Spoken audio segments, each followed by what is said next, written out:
Fuck yeah, baby. Fucking Umineko fucking podcast. Fuck yeah, yes. God fucking yes. Exactly what I've wanted. Exactly what I've waited for. Another episode of Golden Truths, an Umineko podcast. A podcast about Umineko. Episode 4. Welcome, everybody, here. I am Jennifer Booher, your host and witch of communication. Joining me, as always, are Matthew Winter. Oh, God. Switching it up on you. You motherfucker. Isabelle Valant. I changed my last name. Everyone get used to it. Also, everyone calls me Izzy. Yay! Izzy. Hooray. Caelum O'Leary Codair. I have never been happier that that's the intro you picked. And Annabelle Barsky. Fuck no, baby. Help me. Fuck no. God. Oh, well, everyone, here we are at the end of the question arcs. Quick vibe check before we get into the episode proper. How's everybody taking it? Oh, fucking rancid. I think Umineko is really good. It is really good. That might be controversial. I think Umineko is very good. I think this is my favorite episode so far. I mean, it's really, really good. I agree. Yeah. I agree with you because there's so much Maria in it. There is a lot. There's a lot of Maria in this one. You're saying that in the context of Maria being slowly flushed down a toilet. We get to know the character. Who's doing the flushing is the question I want to ask. And to ask that question, let's go ahead and get into the discussion. Bing bong. Yeah, exactly like that.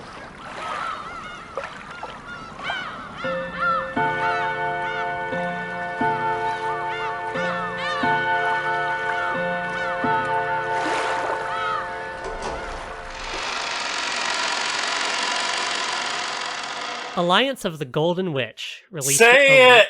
God. Oh my God. Released or I can't fucking I'm so. Do you want someone else to read it? No, I've got it. Alliance of the Golden Witch released originally on December 29th, 2008 at Comiket 75, and for the last time it was released officially worldwide July 8th, 2016 as part of the full question arcs release. Make sure to write in with your favorite reading of that. It's your favorite. That's the end. Alliance weaves an intricate story of the past, present, and future of Beatrice's game board, each perspective offering its own thoughts and clues to the true nature of truth, magic, and Beatrice herself. In 1998, Angie reckons with her past of abuse and relationship with magic as she embarks on a mission to uncover the truth of her family's deaths. Before 1986, Maria uses the power of the Mariage Sorcière, the titular witch's alliance between her and Beatrice, to try to live happily with her absent, abusive mother. In 1986, the family conference goes entirely off the rails, with Kinzo taking the lead on the ceremony, and nearly every member of the family witnessed to and killed by bizarre, unheard-of magics.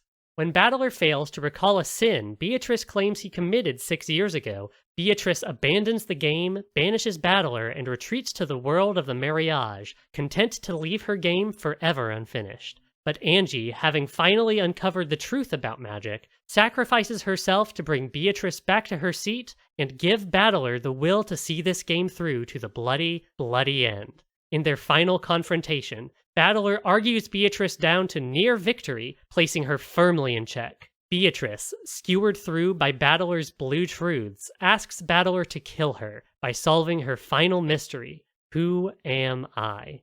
Afterwards, deep in an unknown fragment, Berncastle and Lambda Delta lounge about, as Lambda reveals that all of Battler's blue truths were totally invalid. The pair giggle to each other and, faces grinning with malice, declare that Beato can certainly not win, and a miracle certainly will not occur. What did everybody think about Alliance of the Golden Witch? I think it's really good. Sorry, I think the character's name is Ange.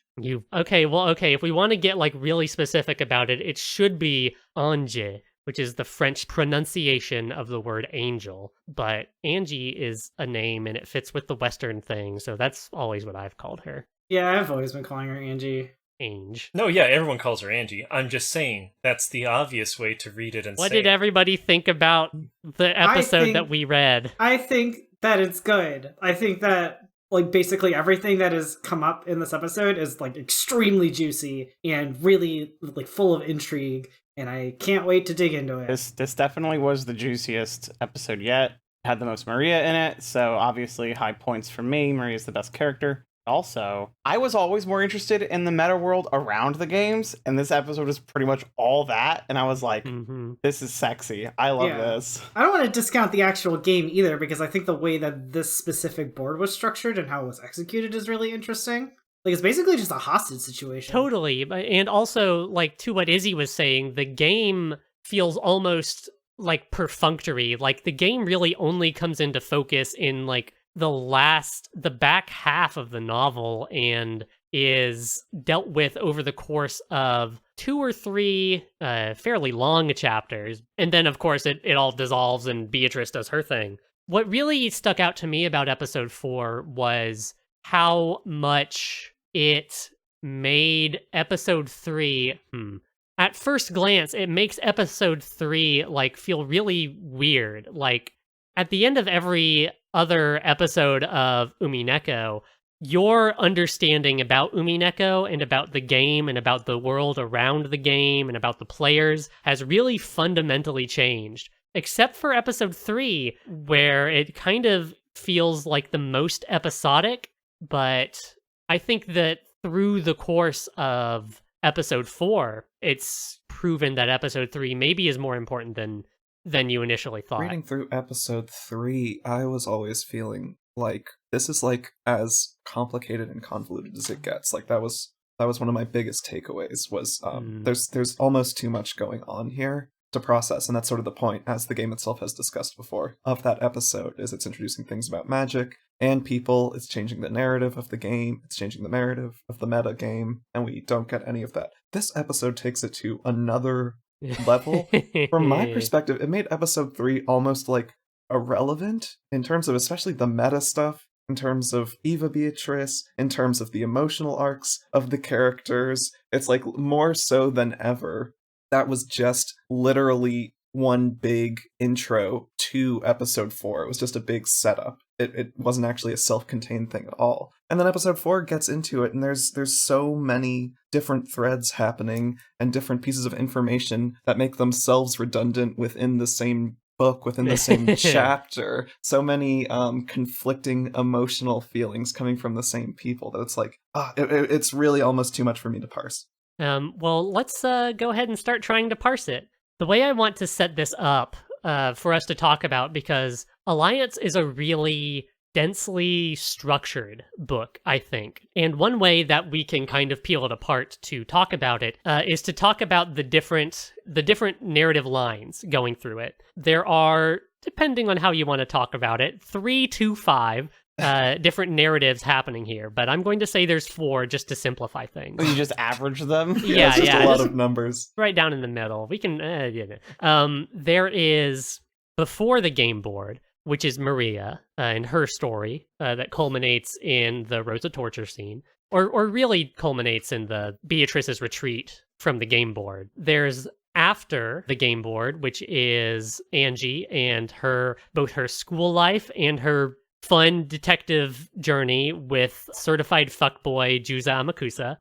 I love him. Hate him. What's wrong with him? He's horrible, but he's we'll great. Get into it. We will. There will be time to talk about fucking Kusa and his favorite song, Monochrome Clock. What, you don't like Mzaki? I have very conflicted. Boy. I have very conflicted feelings about Mzaki. There is on the game board, which is the game board. It's it's Rakenjima. It's 1986. And there's above the game board, which of course is the game being played between Beatrice and Battler. Each of these are woven together in such a way to the way that editing does in film, to put different scenes right from different timelines right next to each other and kind of make you compare and contrast those to draw some lines between them. And it's also there to totally fuck you up and mislead you and just set you entirely on the wrong foot in a way that only Umineko can do, which is great. I'd like to take just 1 second to say that, well, first of all, thank you, Jen, for setting it up in that way. It makes it easier to keep track of with like before, above, on, and after. That's a good formulation you've come up with. But it is masterful how they edit and write out and play out the different timelines interweaving them. It is infuriating, bordering on impossible, what they do with that in terms of interweaving in ways that are completely nonsensical, and like I said, again, completely self-contradictory in terms of canons, in terms of things work. I mean, some timelines are like looping around each other, like Ouroboros, like as they move forward.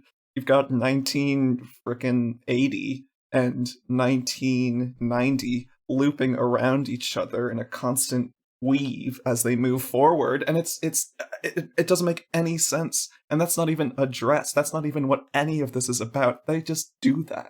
Well, in this case, I will play Witch's advocate and say that Alliance's nature as the climax of, not of Umineko, not as a whole, but of the question arcs, means that it is not interested in giving you answers. It's not interested in resolutions or in finality. It's interested in putting the perfect question mark on everything that's come before, which can be very frustrating, and I think is purposefully frustrating in the way that that frustration is there as a piece of the game design to push you forward and to make you confront with it and grapple with it. Which, you know, that's the Dark Soulses of the world. People will always respond differently to that stuff. And they did address the timeline thing a little bit.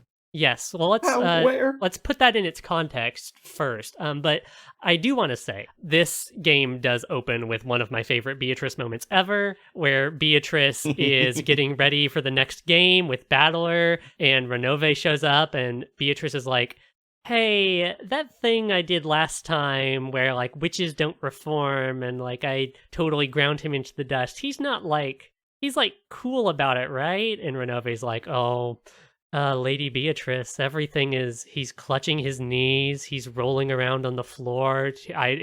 You may need to do something special to perk him up. Which is, of course, Renove's trick, because Battler is fucking fine and fighting over a croissant with one of the Seven Sisters, and Beatrice busts in, fucking guns blazing, streamers from the ceiling, blowing an air horn, making a total fucking fool out of herself to try and raise Battler's spirits, which, of course, are not really dampened at all. And it's great. I love Beatrice so much. Beatrice is the best character in all of fiction. I might make that argument. I really, really like her. Oh, fuck. And it's great to see her after episode 3, where she apparently revealed her total ruse and how she was totally in control the entire time. It is fun to start this one out and she is immediately worried and stressed and making an ass of herself. I think that really shows how Beatrice has developed from the tea party of episode 1 through to the beginning of episode 4, and of course she develops by leaps and bounds by the end of episode 4. Beatrice cares about people. Beatrice in cares her about own Battler. special way. Yeah, oh wow. So that happens, and there are scenes of the game board and the above the game board interspersed through the first half of the novel, but mainly the first half is devoted to two of our storylines, the after and before, Ange and Maria, where Ange is living in a boarding school in 1990 something, and Maria is living in 1980 something before the game board, and how those two intertwine. Someone want to set up kind of what Angie's school situation is here real quick? Bad. So Angie's hanging out at school with exactly 0 friends because guess what? Everyone has reported her as being like a horrible witch child, and she has nobody who likes her, and everyone hates her because she doesn't know how to socialize well, and she eventually, the only thing she has that brings her any comfort is she manages to somehow get a hold of Maria's diary, and from that diary, she pretends that she can be Maria's friend through the power of magic. Pretends, goddamn, What an fucking coming asshole. down hard right Oh out my the motherfucking God. gate. I appreciate it. Oh my god. Well, Angie has been sent by Ava because, Ava was the only one who survived the thing, and Angie is the only other Shigerumiya alive, so Angie comes under Ava's protection. And after having a fairly tense relationship with Ava, Ava eventually washes her hands of Angie and sends her off to St. Lucia's, which is a boarding school for it's a secret school that nobody knows about except the elite. And is meant to be a place of great prestige where young women are sent to become their best selves and, learn how to live a life of true posh intellectualism or whatever the fuck. It's a jail for rich girls. Yes, so it is also a jail for people who just want to steal their daughters away forever. And the people who are like that tend to be on the bottom of the social ladder at the school. And Angie's life just sucks shit. Everyone's always talking shit about her behind her back or to her face. They're holding back assignments and then berating her for not getting them. None of the teachers are on her side because they either don't know or don't care that this is happening and only see Angie as someone who's failing. It's also kind of implied that there's like bodyguards. I'm not sure if they're at the school or not, but sort of in Angie's life in general under fake mom Ava, they're like bodyguards at all times that are preventing anyone from getting close to her or talking about her because there's a chance they might kill her and take her money or be her friend and she'll give them the money and she'll let out family secrets. So she's not allowed to have friends. I believe that's come up in the question marks in the previous episode that like whenever she tried to make friends, Ava would like intervene. Mm-hmm. Yeah, that was last episode, yeah. But it's sort of re-implied with everything going on here, definitely. Yeah, Angie is basically just wholly isolated from her entire peer group. And yeah, the only way that she can connect to anyone is to read one of Maria's diaries. It said that she got it... Wait, pause. One of Maria's diaries. It is not explicitly stated that it is not Maria's diary from Rakenjima, but it's said that Maria's diary is among like the possessions that were going to be sold off by Ava. The way I interpreted that is that this is a diary that Maria has. Okay. That is not actually necessarily the one that she had on the island. Yeah, she probably filled this one up, right? Yeah, exactly. This one is probably from before the incident, but that doesn't mean that it's still got a lot in it. So this is how I was saying like 3-5 storylines earlier, because the Angie and Maria storylines are so intimately woven into each other because you're plainly supposed to be reading them as things that are commenting on the other, and even Angie and Maria through Angie kind of talking to Maria through her diary have conversations about the way Angie is interpreting things and the way Maria is interpreting things. And it's really interesting. So in the diary, Maria chronicles her time living with Rosa. One of the first scene we get is her getting special new character and best boy, Sakutaro. Yes. Yay. Best in the world. The first and last My happy son. moment in the whole thing. Mm-hmm. Yes. Rosa says that she made Sakutaro specially for Maria, and it's this little like lion doll, right? It's like a kind of Hobbes, like Calvin and Hobbes like style lion doll. He's really long and he's got stumpy little legs. Cute. So good. And he eventually gets this little scarf. But yeah, that is one of the only happy moments in this diary, because the rest of it is spent, well, I shouldn't say that because that's entirely the point of the diary, but it's one of the only purely and uncomplicatedly happy moments in the diary, because the rest of it is spent on Maria living with just her horrible mother, Rosa. God, I mean, what is there to say? What is there to say about this? Rosa is nearly always absent, always away because of quote unquote work, or is angry with her, or is correcting her in some way. We of course learn that the work that she's supposed to be doing, maybe not all of the work is not work, but a fairly sizable portion of it is her going off and having, weekends in fucking where like Sapporo, I think, is one of the places they go to. Terrible hot springs. Fuck Mhm. trips. Yeah, Yes. to like go and meet up with her lover and all of this stuff, and Maria is just alone with Sakutaro through all of it. It's so unbelievably funny when your lover, who you ran away to go with, is like, no, maybe you should hang out with your kid a little more. Well, hey, I think he should yes, break up yeah. with her. let it not be said, he is also, he's married, isn't he? Yeah, is she on his wife with her? And Rosa's like, hey, well, what about your motherfucking wife, sir? And he's like, I don't want to talk about it. So like, it's A not beautiful couple, yeah. exactly. It is from neither side of it has their fucking hands clean. You should spend more time with her daughter. Yeah, he's she should right. spend more time with her daughter. So this relationship that develops between Angie and Maria, where Angie is like, hey, look, you're sad. You're sad in this entry where Rosa is gone again, and you and Sakutaro, your stuffed animal friend, are like throwing this little sleepover together instead of like going to the movies with your mother like she fucking promised you. You're sad during this. I can see in between the lines that you are sad, and Maria, through this device of these two talking, Maria says, no the fuck I'm not. I'm happy. I wrote right there that I'm happy. Why won't you believe in that happiness? Why are you denying that happiness? I love it when Umineko tells you how to read itself. Right. So Caelum, please, like, what do you see here in terms of metaphor? So something I really adore about this novel is that it has themes that it's not even remotely subtle about them. And a large one, especially in this episode, is like the idea of reading between the lines and like thinking that like magic is a coping mechanism that you need to, or you are encouraged to, maybe you don't need to, but maybe you should examine why people do things like invent your best friend stuffed animal Sakutaro. I think that's true. And obviously with Angie's fucking vision quest that she goes on, like the ability to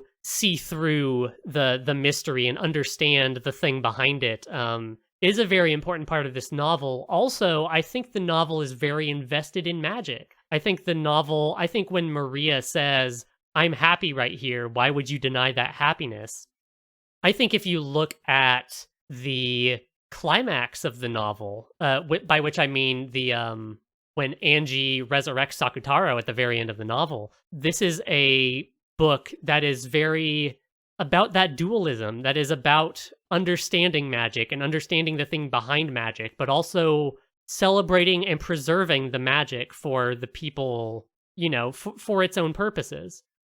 Because it is very easy to just agree with Angie, to just say, oh yeah, Maria's sad in these diary entries. And I'm not trying to say that she isn't, but I am trying to say that the happiness that she is able to create for herself time and time and again throughout this novel is reinforced as something that is like wonderful and unique among all of the magic that we have seen so far.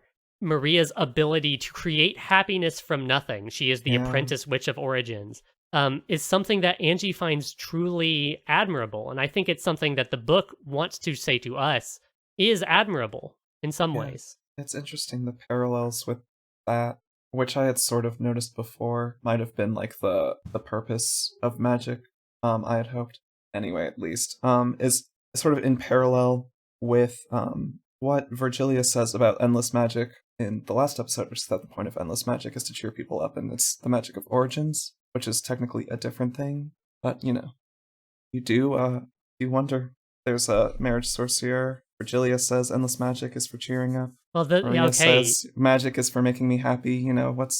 There's something there. Oh, there's definitely something there. You say, is there a mariage sorcière? So to take it to the next point, the other thing that is inside of this diary are passages written by Beatrice with her hand on ink in a diary that Angie is holding, in script that we, of course, find out through Angie's detective journey matches the script on the message bottles that were found floating after the incident, which is maybe so juicy. The most direct evidence we have of Beatrice actually existing, which is fucking Beatrice real. We all knew Beatrice was real. We didn't need handwriting analysis to prove that. Everything regarding the mystery that and like Andy's like detective journey and like talking to people is like the juiciest shit ever. Like I adore it. Yeah, I found that part of the novel really engaging as someone who was originally, even as a teen when I was reading this for the first time, who was really drawn to Umineko by the mystery aspect and getting this kind of unearthing of these weird little estranged bits from across the years since the incident, I found to be incredibly compelling. So these dialogues between Maria and Beatrice, we see that Beatrice grants Sakutaro his own form. He's no longer just a doll. He gains he looks like a little kid with lion ears and wearing like a big fucking onesie. He becomes furniture. Mm-hmm. This is the first time like we see furniture get created, and I'm just like, what the hell? Canon's a real doll. Should have known. Don't say words. And of course, the relationship between Maria and Beatrice is actually very important for things that come later. Everything is important for things that come later. That's the only thing I can say right now, I guess. Angie, in her time alone, really takes all of this stuff to heart. And one of the things that she tries is the magic of summoning. And, she learns from Maria's diary and from another book she has. She has two books. One is Maria's diary, and one is Maria's grimoire, which is just filled with magical know-how, how to cast this spell, how to cast that spell. And importantly, the profiles of all of the 7 stakes of Purgatory. And Angie, sad, lonely Angie, summons all 7 of the stakes eventually, but primarily Mammon, the stake of greed, to accompany her through her basically imprisonment at Saint Lucia's. Yeah, her girlfriend Mammon. Yeah, her girlfriend Mammon, her real girlfriend Mammon. Yes, her real girlfriend Mammon, who is studying at a different school. She's studying at the school. She's just, she's never around. She's got a lot of clubs. She's from Canada. She visits all the time. Yeah, I'm saying, oh Mammon. Oh man, I'm honestly surprised by how the 7 stakes have evolved in my mind as the reader. Because like originally I was like, why do we have these like poorly dressed anime girls? Why are they showing up? Why is this energy sword Sunday? And then by the time we get to this episode, I've grown really attached to them. And then they're like, oh, and here's this one who's gonna get a lot of character like shit. And I'm like, oh no, this one, like I was talking about in our chat that I was ranking the characters. Mammon, like consistently every time I ranked, got like 6 or 7. And I was like, I love her. Mammon's great. You learn a lot about the concept of greed and the concept of just want, and how, Ryukishi does one of his fucking treatises where characters will just talk about something for paragraphs on end, just in the middle of a scene. And it's great. Yeah, they are all horrible fucking anime titty girls of like questionable age at best. And that part sucks. But the characters themselves and the space they occupy in the narrative, I love these little fucking bitches so much. They're just great. They all love each other too. They all love Sakutaro. Sisters. They love to gang up on Sakutaro. It's so cute. It makes me so happy. I know that we jokingly, maybe seriously, said that Sakutaro was like the last good thing that happens. Mm-hmm. But there were some, like, while most things ended in tragedy, there were a lot of really happy moments. Yes, exactly. That is Alliance of the Golden Witch, I think. Like, the 7 sisters, the first time that Angie manages to summon all of them, and then they have a fucking great time. And then in her detective times in 1998, when she reconnects herself with magic and can finally summon all of them again, and they're all so happy to see each other because they had been dead because of her. Mm-hmm. Mm-hmm. Chilling on Mount Purgatory doing whatever. They're great. Angie's relationship that she really has with real people who exist with them is great. But to let us examine, let's say, the other side, the other side of the dualism that is Umineko. Caelum, you want to talk about chuunibyous? Yeah, I definitely think a lot of like this this timeline, this thread of this episode is about like examining why chuunibyous as a concept like happens, and it's like a loving examination of it.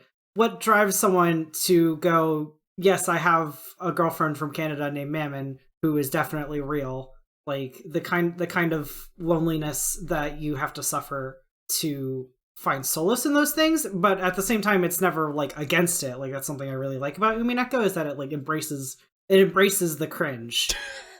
Umineko embraces the cringe. The title of this episode of this podcast. It is. It's about cringe culture, but in a good way. This echoes back to me to a conversation that Battler and the Cousins had in episode 1 about how that's basically about what you're talking about, Caelum, where young kids will develop identities as a way to give themselves legitimacy and also as a way to just find their own identity as they're growing up. I love when Umineko just tells you how to read it. It's great. It's great. Umineko does that maybe more frequently than you would think. But I think the way that Angie intersects with that idea in a particular way, because we know that Maria has talked about witches at school, and that's why she's unpopular and why she's kind of the one that gets picked on. But Angie doesn't do that. Angie isn't using magic as a means to like assert some sort of identity.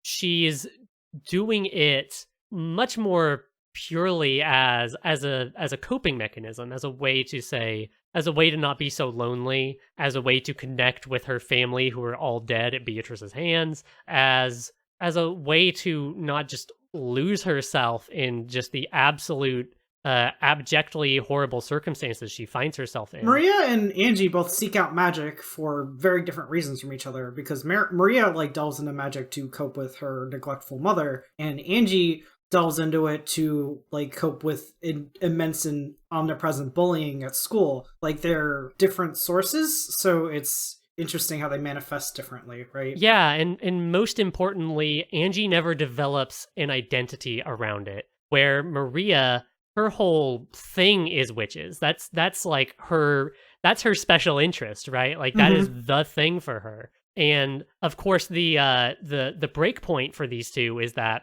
Angie gets to go on, gets to grow up, gets to have this horrible moment of rupture that we're about to get to. But then have a whole life past that and grow into this 18-year-old woman who is able to have a more complex relationship with that stuff, where Maria's story kind of gets cut short because she dies when she's 9 years old. Yeah, it literally gets cut short because she dies when she's 9. Yeah, exactly. And that's what I think is one thing I really struggled with when I was reading this book as a teenager, was this idea of accepting Maria's happiness. Because in my head, accepting Maria's happiness was the same as condemning her. Or it was eliding all of the awful shit she's going through. To accept that happiness in my mind was to accept and believe in and perpetuate a lie where this young child is living in these terrible circumstances, and shouldn't you do something about it? But I think that we can't understand acknowledging Maria's happiness as perpetuating a lie necessarily, or we can't understand it as something we are doing that is harming Maria, because Maria's kind of done for. She's dead. That story's over and it's ended and it's complete. Horribly complete, but it's over. And so you have to understand when the Maria of the diary begs Angie to understand and to not deny her happiness. It's not about condemning Maria, to her terrible circumstances. It's about believing that the happiness Maria found, the happiness Maria fucking created in that circumstance, was real and valuable. It's like paying respect for the dead, sort of, in that way. Yeah, totally. Almost. I mean, it's more than that, because she's like imaginary friends with her, or real friends if you believe in the magic, which I kind of do. It's too depressing otherwise. Yeah, well, this game's depressing, huh? but it's about the fact that it's ascribing a strength to this person in the past. It's not a show of weakness or of her being in denial. It's said at later points in the game during these sort of flashback scenes or whatever, when she flirts with being a black witch, which means she flirts with being sicko mode and evil and torturing her mom infinitely, which good for her, but we'll get to that. When she's doing all that, it's like she does know that what her mom was doing was wrong, and sort of this embodiment of Sakutaro was to say otherwise, but it's about respecting her and believing, wow, this person at 9 years old, at only 9 years old, she was so immature and in denial and it was foolish and she needed better. She did, of course, but it's amazing that she was able to create this beauty out of such a horrible situation, and you have to wonder what she could have done with that had she been given more time. Exactly. That's the real sadness, is that she didn't have time to exercise that amazing power, which she did really have. If you do not grant Maria that happiness, then Maria has, what agency does a 9-year-old have at the hands of an abusive parent to change her circumstances? Especially like the psychological reality of living in that basically her entire life. Not even basically, actually her entire life. Crushing. And she's only 9 years old. Like, how much can she realize this stuff? She did realize it deep down, but the agency that she does have is to create this happiness, and you have to grant her that happiness, and you have to accept that happiness was real and true, that happiness was truth, even if it was maybe one truth among many, but that was a truth that happened. I think one truth among many is definitely one of the big messages that this episode has, right? That everyone has their own individual truths, and that's how Angie learns to understand magic, right? That understanding simultaneously both that Maria was happy, that she did create happiness for herself, but also that she was in a terrible situation perpetuated by Rosa. That both these things are true. Right, exactly, yes. But before you can come to a mature understanding about magic, everything has to come clashing down, which is what happens to Angie when she is, she's very deep into her magical journey at this point. She's still at school, but she can summon all of the stakes at once, and the stakes, of course, cannot be seen by anyone else because of the magic-denying toxin, obviously. But basically, Angie hits this supremely low place because she didn't study for a quiz, and she gets assigned to study hall, and all of basically her entire class stands around her and berates her and makes her write this horrible letter calling herself stupid and worthless, and all of that shit. Kids are terrible. She's being low-key tortured by her classmates, yeah. I wouldn't say low-key. I'd say low-key. Yeah, she's being tortured by her classmates, yes. Yeah, that scene is fucking rough. It's really well written, and it's just ooh. Oh, it's that's brutal. This whole episode. Yes. And so she eventually gets so fed up that she starts ordering the Seven Sisters to fucking kill everyone, because that's what they do. They're the 7 Stakes of Purgatory. We've seen it in the earlier novels. That's their whole thing. They say they can't because of the magic-denying toxin, and that Angie herself does not possess the actual willpower to kill and all of this stuff, and Angie's not hearing it, or she won't accept it. She says, okay, well then die, and shatters all of them one by one until only Mammon is left, her best friend. Oh, her best friend, her fucking gal pal, and Mammon shatters too, and then Angie announces to everyone that she wishes that she would die, and a teacher fucking rushes in, and Angie is having a fucking breakdown. It's terrible. It's terrible. It's terrible. It's terrible. It's so sad for me because all the different stakes, they each have their own personality, which is part of what they're saying, but they're each trying to encourage her in a different way. Whether or not these people are real or not, or they're just in her head, they're each taking a different approach to try to support her as best they can, short of killing these people. And she's too far. The younger sisters, Asmo and Beelzebub, are crying and have no idea what to do. The older sisters, Lucifer and Satan, are scrambling to make something happen. Is Lucifer the first one that dies? I don't remember. It went from first to last. Okay. Yes. And Belphegor, the perfect middle sister, has the most rational argument of all, but of course that she gets shattered. For how little airtime all of these sisters get, their personalities really do shine through. Again, that is because they all have one personality point. It's their sin. But I love that shit.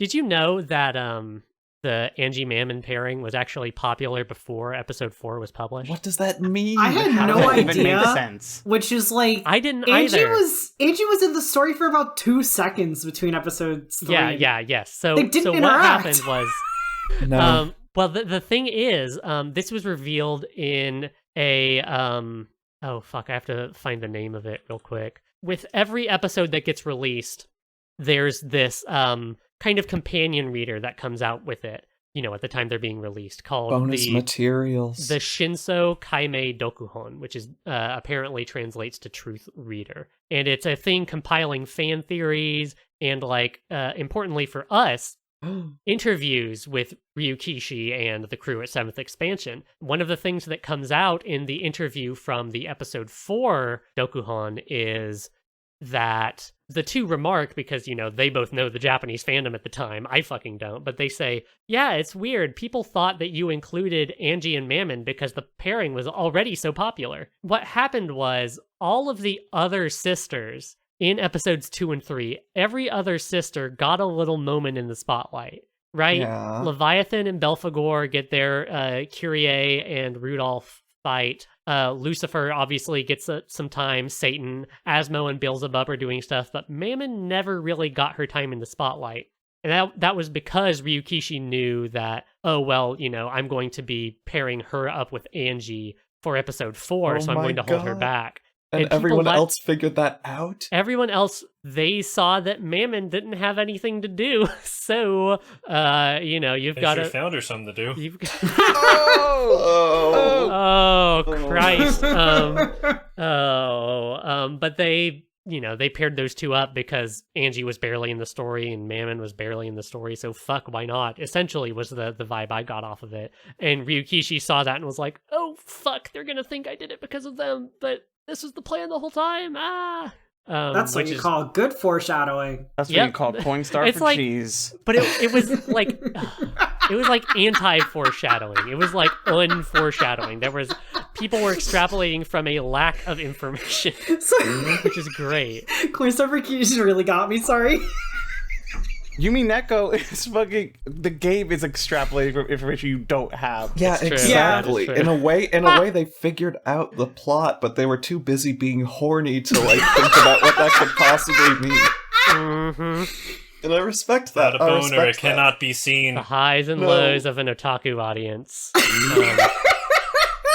Anyway, this horrible time that Angie's going through is host to, I think from the way people were talking earlier, one of the most confusing scenes in this novel. Anna, would you like to walk us through the apparent double Mobius reach around that happens here? Oh my god. Can you re-record that so you didn't say that? Absolutely not. This And, is where I'm Anna, hearing go ahead. Crystal Manthikins in my head right now. That's the name of that Stop. Homestuck We song. can't. We can't. Oh, keep- you brought it up. This is your fault. This is your It's magic. Homestuck, baby. This is your magic, Ugh. Genitress. Okay, so this frickin' moment is exactly what I was talking about with the timeline shit. We have before, we have after. Diary Maria, who Angie is talking to in after, exists in the before. Angie in school Yes. exists in the after. They communicate sort of on the meta level of the magic. That's all fine. I can accept they're communicating on sort of another level. It's in Angie's head, it's in Maria's head, and if magic is real, then they can access this sort of out of time plane. I respect that. Where things get so fucked up is that after she's done turning all of her girl friends and her girlfriend into glass and shattering them horribly, she turns to Maria and Sakutaro, who are like her other two head companions, imaginary friends, magic friends, and she says, Maria, you've never been a witch, your happiness isn't real, and worst of all, Sakutaro isn't real. And she starts to make Sakutaro fall apart, and blood is dripping out, and he's decomposing, and he's been given this beautiful form by, Beatrice and everything, and all that's coming undone. And then Maria's like, well, fuck you, Angie, we're taking off. And she says it more respectfully than that, because she's Lady Maria, she's a witch at this point. And then she fucks off back to her own time, out of the after, where Angie exists, into the before, where this diary is theoretically being written. Where shit gets really weird is that in the before, chronologically, after Angie and Maria have existed, Angie being either not born yet or a baby in the before Maria is talking to her real stuffed animal / magic friend Sakutaro, and it's like, She denied you. I can never forgive her for that. That affects me and my actions and my feelings. And then things spiral out of control from there, and her diary gets more depressing, and she starts to learn about black magic. And you could think, well, those two things are just sort of coincidental. But then Angie in the future, in the after, at another point, says herself, if I had not denied Sakutaro on that day, Maria would not have turned to black magic and would not have done this, and things would have gone so differently. So to correct this sin, I have to undeny Sakutaro and bring him back to life for Maria. So the timelines get so screwed up. Why does Angie think, real or not, magic has to be, actually, not real or not, magic has to be real for this to have worked, because Angie is saying, I fucked past Maria up and led to the events of 1986 personally, when I, in 1996 or whatever, in my shit high school, interacted with Brain Maria. Like, how was anyone else confused by this? How does this all add up? I have a perfect answer. I was not confused. There's no time travel going on, and there's no timeline weirdness that's going on. My interpretation of that is that, like, I don't know, like the 1985 family conference, Angie was there. She would be 5 at that point, and like in that situation, Angie was a bastard and denied Sakutaro, and that's what Angie's talking about. Oh fuck! I never even considered. That's definitely not what happened. And it just happened that like Angie either had forgotten about it or had just decided that didn't happen, because like a valid interpretation of magic is that it is like playground pretend, and you can just retcon stuff whenever you want, and nothing, and like nobody can counter that. So she just chose to like not remember that or not consider it canon until like, she was really pissed that the stakes could not help her, and she remembered that she had denied Sakutaro before and had denied Maria's magic, and then made that canon again. Mm-hmm. So yeah, I just think it was a 5-year-old Angie was a bastard about Sakutaro once, and that really fucked with Maria. No, that was magic.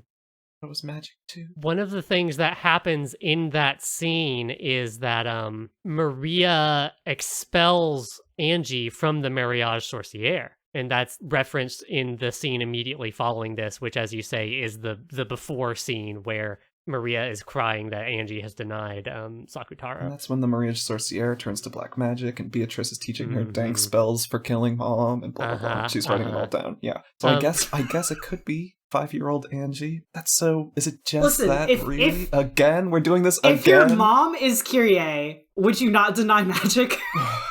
Fucking Kyrie. That's exactly the way that I read the scene as well, was I definitely saw it as, this is echoing something that had happened before. This is like, it could have not been like as dramatic as that when it really happened. There's basically 2 events we're looking at right here. We're looking at her having the stakes fail to do anything that would actually help her or make her feel better, and she denies magic once more. But that's echoing a previous time when Maria was like, here's my cool stuffed animal friend. His name is Sakutaro. It's nice to meet you. And then Angie just looks at her and goes, that's cringe. Literally. That's it. Maria, you posted cringe. You're going to lose subscribers. Is that your fucking persona?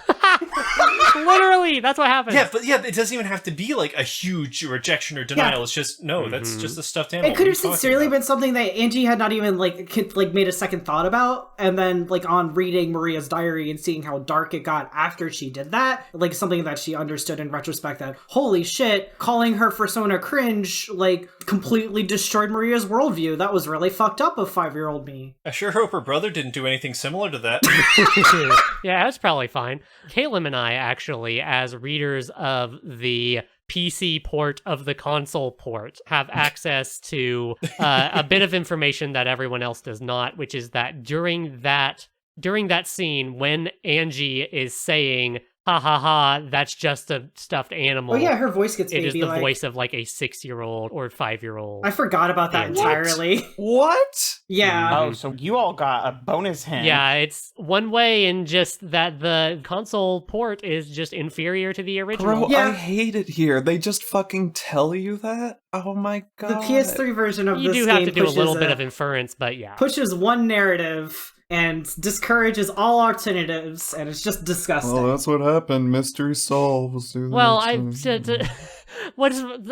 think that, accepting that as a truth, I think is really important, because later Angie says, I think you might have said this, Caelum, that Angie says that she thinks that her denial of Sakutaro somehow led to the incident, somehow led to the Rakenjima murders. Yeah. And Mammon's like, what the fuck are you talking about? And Angie's just like, it's just a feeling. I don't know. I mean, I feel like that, like, with the evidence that Angie has in 1998, like, I feel like that would be increasingly likely, right? Because, like, the grimoire has notes in it written by Beatrice, which match the handwriting of the letters that, God, we have to get into those. The letters that are allegedly penned by Maria, which, like, from that perspective, there was somebody involved who was teaching Maria dank spells to kill their mom, and also was directly involved in the murders. So, like, going from that and being like, oh God, the only reason Maria was interested in this kind of content is because of something I said to her, like, that's a really valid conclusion to come from that. Mm-hmm.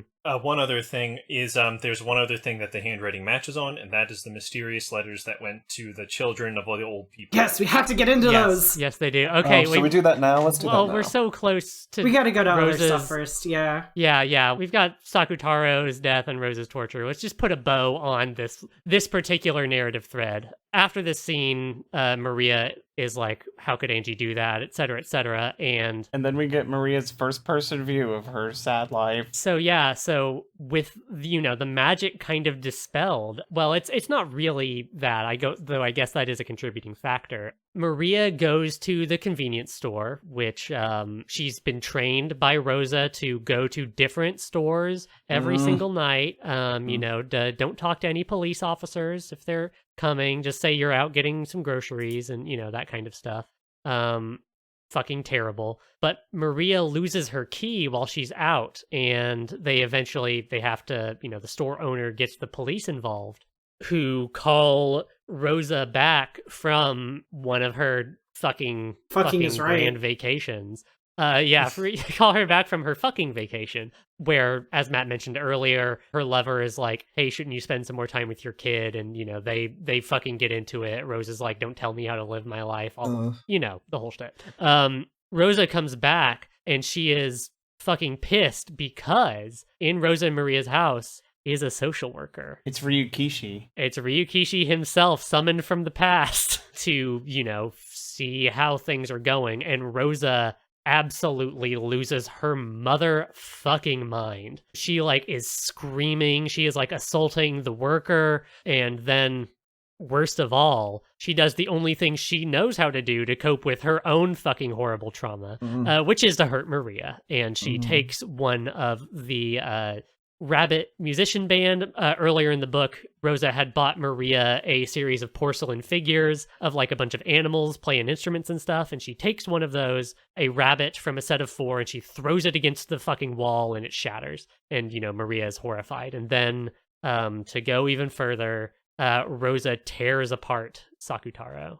And in Maria's eyes, kills him. I gotta say, this was a really damning condemnation of the social services in Japan in 1986. If Rosa did this directly in front of a welfare officer and kept custody of her fucking child. I want to point out, not only did she do this in front of a welfare officer, she assaulted said welfare officer. Yeah, they got into a fist fight. I do have a pet theory that the money that Rosa needs is not for her business, but because she needs to get a lawyer for a custody battle to keep Maria.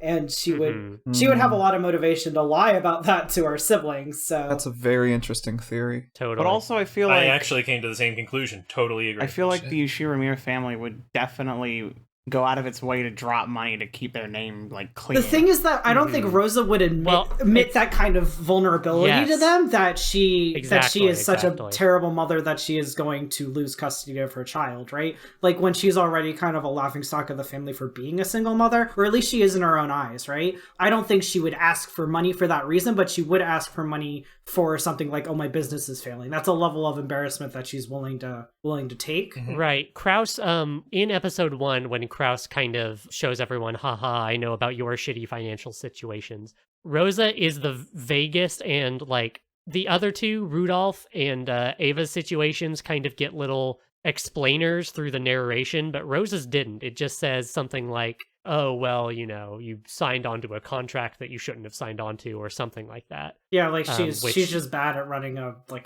Lolita fashion company. Well, I think you could read that as, you signed onto a contract you didn't want to, i.e. the contract of marriage, of marrying this guy and having Maria, or the contract Oh of my being a God. mother. I don't think she's married. I don't think that's, well, she ain't married anymore, but still, like, that kind of, the contract, the duty of being a mother to Maria. It's not explicit, but it is. It's a theory. It's just a theory, a game theory. Yeah, I love to read the absolute worst into Rosa in every occasion. Totally. And this is one of those situations. Because I hate Rosa. Rosa's the fucking Thoroughly. worst. We will end her. Yeah, Rosa. Oh, fuck Rosa. She's really the character where I'm the most, sorry about your trauma, stop abusing your child, of basically anyone in the cast. Totally. Rosa is the point where Maria's magic breaks, right? Like, yeah, as we've been saying, Maria goes to Beatrice and says, teach me how to kill mama or something. The bad witch in Mama. Yeah, the bad witch Which is inside an of Mama. interesting callback to episode 2, where Maria says that there is no 2 mamas, there's only one. Anyway. Well, she says that Jesus. Maria says that at the very end of her life, right before she's eaten by all those goats. And so Beatrice does. Later, this scene is cut into the game board, so the time when it takes place is pretty vague. But Beatrice teaches Maria about the endless magic and uses her endless magic to trap Rosa on the game board, apparently after she has died. Again, when this happens isn't clear. But yeah, it's weird. Her situation is especially weird, and a tiny bit of mystery solving. Weird stuff happens to Rosa in every game board, in every version of the mystery. It's weird every time, and this time, like 5 of them get sucked into pitfalls or whatever. Several of them are killed right away with golden thread stuff, stakes fashion, shot in the face, their head explodes, brains visible, obviously dead. Several of them get dropped into black holes by sexy clown witch, and they wind up in a dungeon. Rosa is one of the people who gets dropped into a hole, supposedly to be kept for a later twilight, a later step in the murders, but she winds up in this fucking hell dimension, and then later she shows up dead in the real world with all the other people who died instantly. Was Rosa shot? I thought Rosa was shot. I think Rosa... Am I misremembering that? Oh yeah, Rosa was part of the first Twilight. Yeah, she was definitely counted as part of the first Twilight, but was she shown to be shot by the I thread? don't think she is. I think she was. Because in the scene afterwards, when Rosa is trapped in the torture maze, I think she was the first to die. she's complaining about her head all the time. She says, "Ow, my head hurts. Ow, my head hurts." Which I think is supposed to call back to her getting fucking blasted. According to the tips for episode 4, after you press the execute button, her corpse was found in the dining hall. About half of her head was destroyed. That's where it's found, yes. Well, the half of her head being destroyed... I'm pretty certain that we see her die. we can wrap back around to this, but let's keep going. In any case, Rosa enters the torture dungeon, and Beatrice teaches Maria about how wonderful it is to just kill someone. Just kill someone. If there's someone you don't like, just take them into your brain prison and just kill them over and over and over and over again until you can forgive them. And it's totally cool and like a regular way to be. And Maria, has a very tortured kind of emotional arc through this scene. What did everybody else think about this one? I know, Izzy, I know you've got something to say. I'm all about it. Okay. I was like, hell yeah, Maria. Do what you gotta do. Does she gotta do it? Let me go to the beginning. Let me give, I guess, some context about my perspective. I so heavily relate to Maria. Like, so many aspects of her upbringing, I draw parallels to my own. Like the neglect and making up friends with stuffed animals. And not to get super deep, but I was like, pretty much every part of it, I was like, yes, I will project onto that.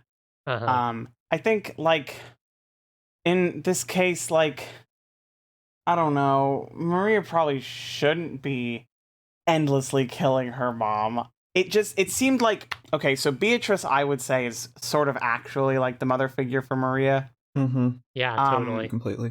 But, like, Beatrice is going along with it because she's angry for Maria, but also seems to be reluctantly going on with it, because every time it happens she's like, are you ready to forgive her? Are you ready to stop? Is this really what you want? And Maria's just like, yes. I didn't read that as reluctance. I read that as Beatrice confirming that this is what Maria wants. I don't think it's necessarily that Beatrice is reluctant to do it. I think that they make a point in this scene that this world is being sustained by Maria's will. And I think that's important to understanding how this is affecting Maria and what it means for Maria, is that Beatrice didn't like pull Maria into a pocket dimension and say, now just kill her over and over again. The fact that it is Maria choosing to kill her mother over and over and over again is very important to how we read this scene, I think.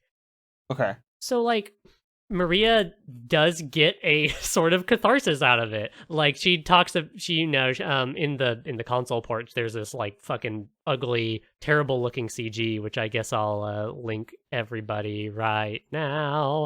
I don't want to see it. Too late. Yes. And she's Oh yeah, this looks like shit. Okay. I have no. Something that I have appreciated about the original version is that it hadn't leaned in so heavily into the creepiness of child being murdery. Totally. Like imagery that I don't particularly enjoy, which is very popular in like visual novels of this style, is just like anybody with like a bloody butcher knife and people are just like, oh yeah, baby. Hell yeah, look at her. She's a 5-year-old and she's gonna murder you with a knife. And I'm just like, I don't find that enjoyable. And I was glad that this game doesn't really play into that. And then now we have this, and I'm just like, come on. Like, I don't feel like it should necessarily be read so black and white as Maria definitely going off of the deep end, and she's fucked. Like, sure, but I don't think we should. I don't think we should read it as this is definitely cool and normal and a thing that is helping Maria. Like, for Maria, like what you want for Maria is healing. Is you want her to feel better about herself and her relationship with her mother, even if that is by discarding it. Like the way that it is, her relationship with her mother and her relationship with herself is twisted in this moment, I think is I think that this is the tragedy of Maria right here, is knowing that the Maria who dies is this Maria, is the Maria who, even not just for her horrible mother, the VN makes a point of this right before the end of the chapter. It pulls back to the game board, and Maria does the same thing to Battler, who like made her kind of angry by like waking her up or something. You know, she says "ki he," and Battler notes that she is counting each of the he's, like something is happening on each of those he's, obviously implying that she's killing Battler over and over and over again in her mind until she just announces that she feels better about it. It's a really fascinating thing as well, because it also changes the context of earlier chapters in the story, because she's definitely doing this then too, when people are pissing her off, when Battler's slapping her on the head 100%, and all that shit. All of the he's are totally recast. This is how she processes it now that she has lost the magic of love that she had before. And this is the point where Maria succumbs to the cycle of the Ushiramiya fucking family, and like she internalizes her own abuse and then begins externalizing it out onto others. Obviously, she's a 9-year-old girl, so she does not actually have power to like physically harm anyone. But this is the moment where we see the abuse, the cycle of abuse, repeat itself and propagate itself into the purest, like happiest, like the symbol of hope for the Ushiramiya family. Even she cannot rise above the need, the horrible fucking clawing anger and sadness inside of her. She has to fucking shoot it back out onto other people around her, and it's terrible. I wanna say y'all make really good points, and I changed my mind a little bit.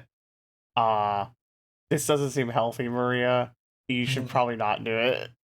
Well, I love you, my daughter. I will protect you. Stop killing people in your brain. It's okay. She's getting it out of her system. We all have those phases when you're 9 years old. Yes, that's the other thing, is that for 9 years old, like she does not have any power, so I understand the need. Like, we've all got to, fuck baby, we've all got to cope. Yeah, like, she has no agency in her life, so, like, especially in Maria's life, right? So, like, let her go ham a little bit, especially if this is only in her Totally. head. I don't think it is. I don't think that this scene is in any way a condemnation of Maria. It is tragedy. It's high tragedy. Yeah. It is the fall. It's the destruction of innocence and the all of that stuff, and it's terribly sad. But this is not a moment where you say, Maria, you should have just risen above your trauma and just not been sad about it. Like that's not what I'm trying to get at here.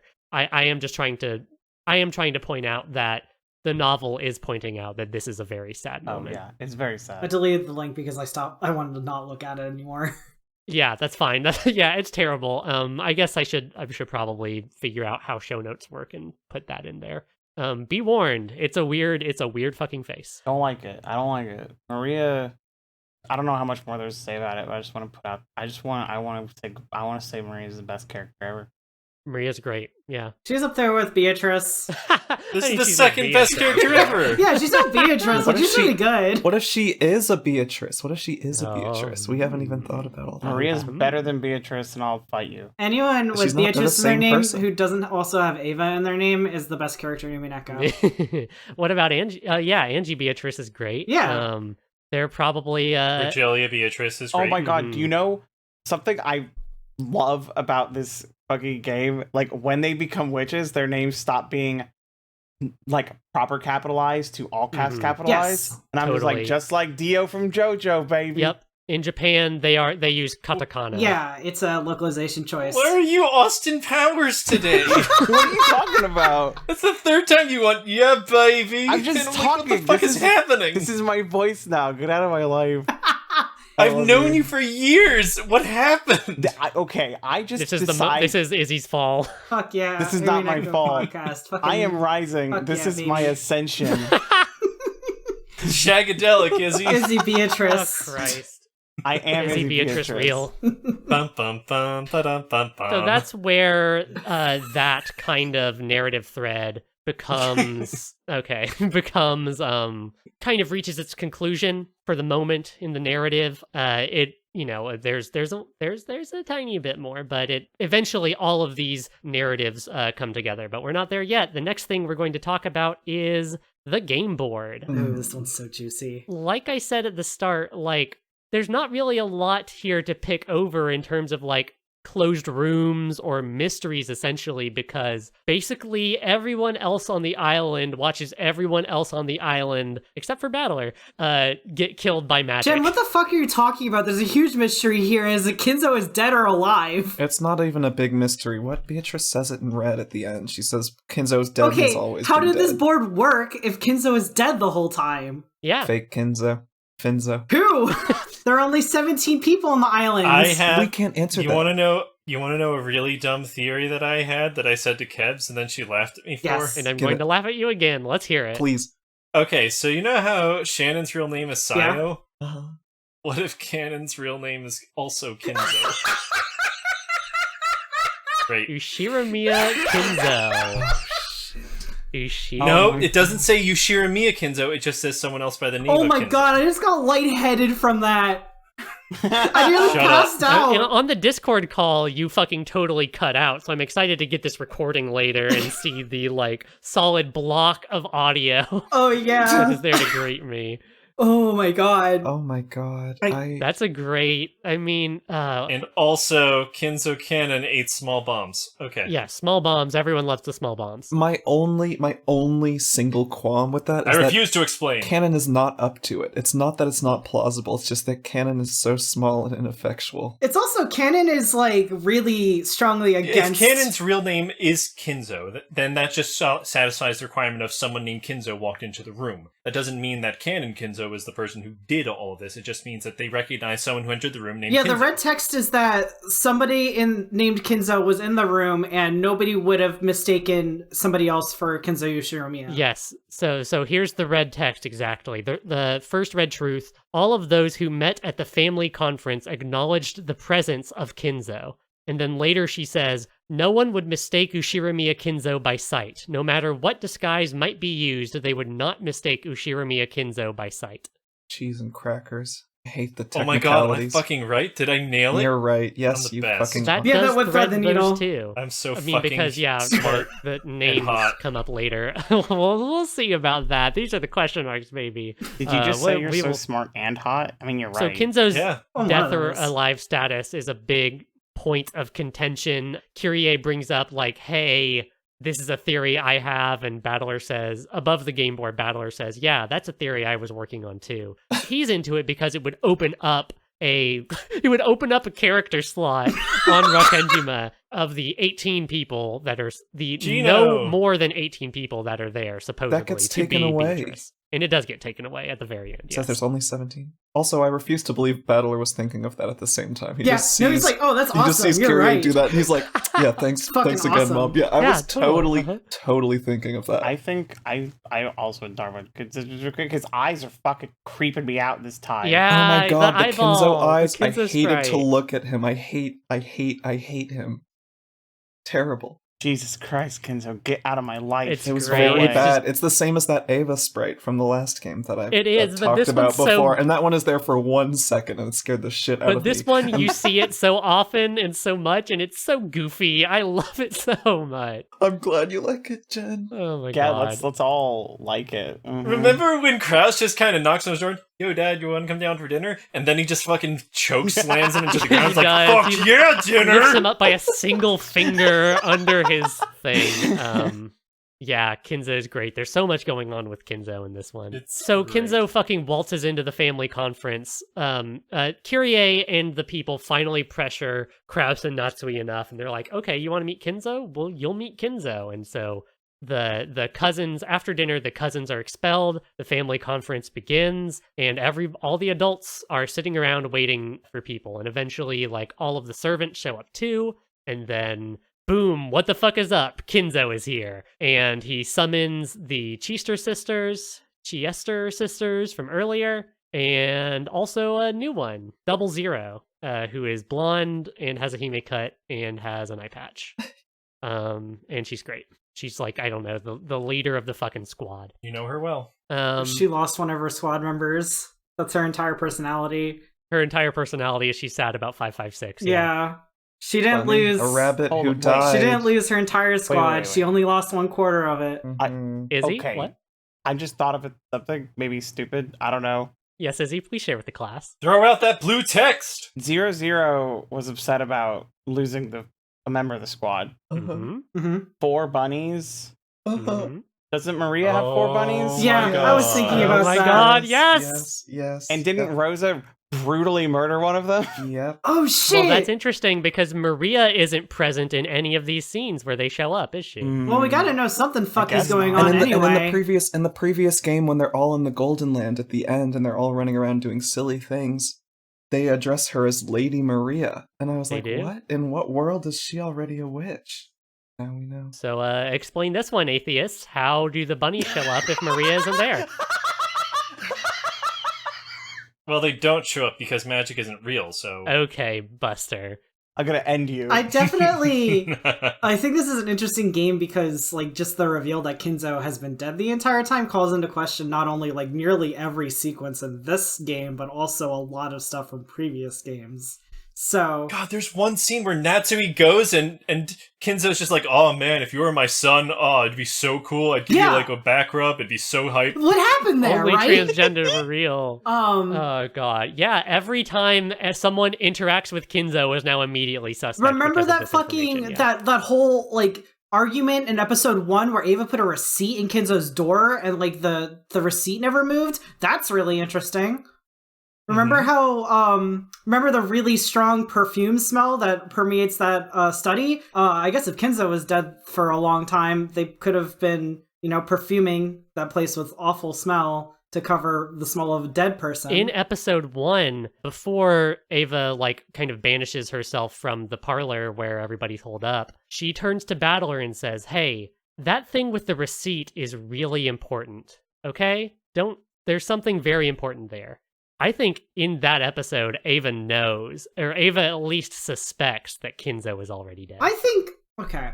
So I operate off the theory that, every game session starts essentially the same, and then what happens in the game board, differs based on, something, a different force altering it. So Totally. Beatrice even says that Kinzo is dead at the start time of all games. So going off that and saying that like the start of Rokenjima is the same at the start of every game, then I would assume that every adult is coming in with the same information and hunches that they had every game, in which case Ava and all the adults are probably suspicious that Kinzo is dead for the 3 preceding games as well. The only time they pursue it as like an argument to extort Kraus out of money is the 4th game.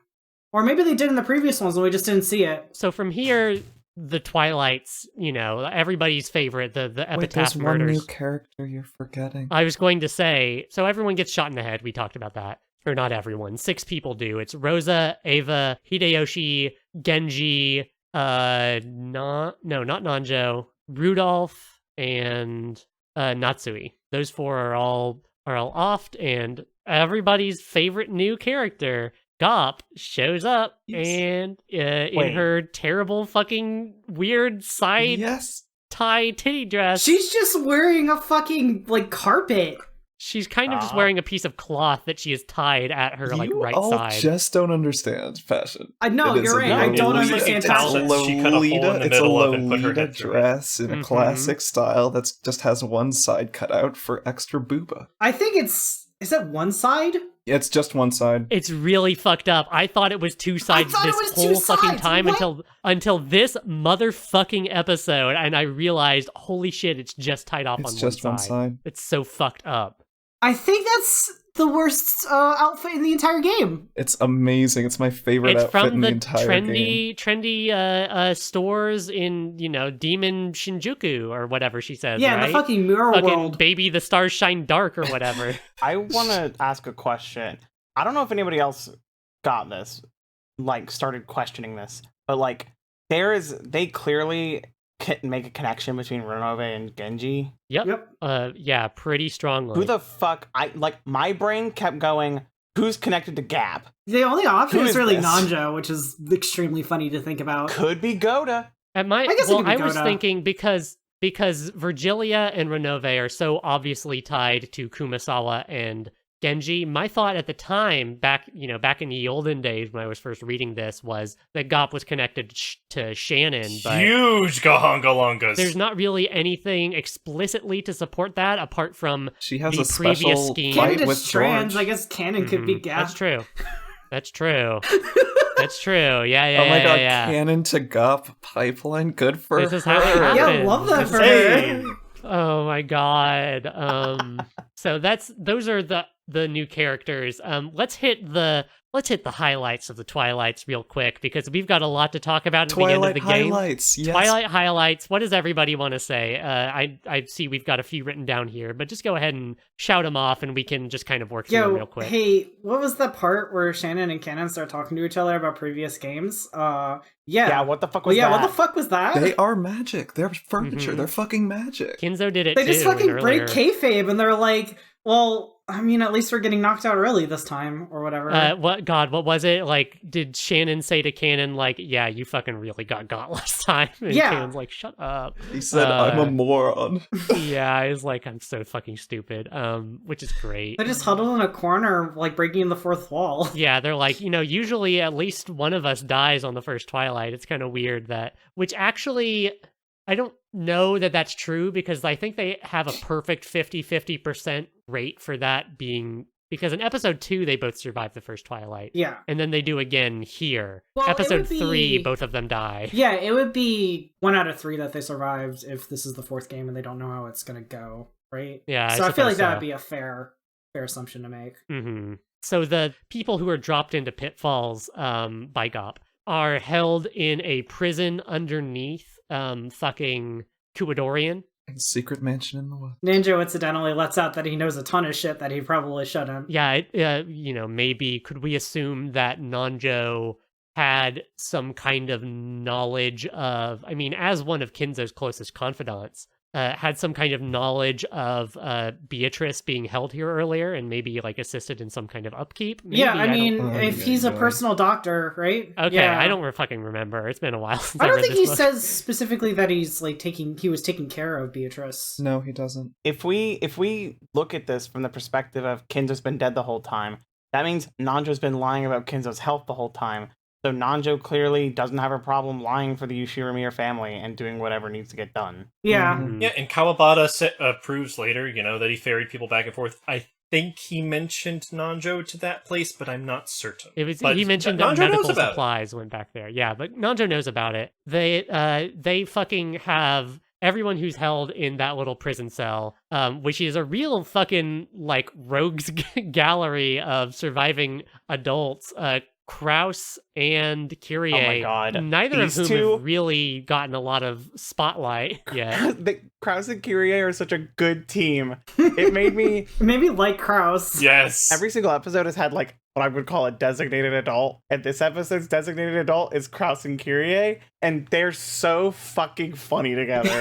I love them. They both see magic happening, and they're just like, I guess that's what's happening. They're like, fuck, dude, I guess. Fucking whatever. I guess. If it works. They all break out, and they have a fucking chase scene through the With tunnels. Virgilia. Leading to with Virgilia, who is in hot pursuit. She's very Shannon and capable. Cannon jam the Cheester sisters, using like fucking magical spirit interference.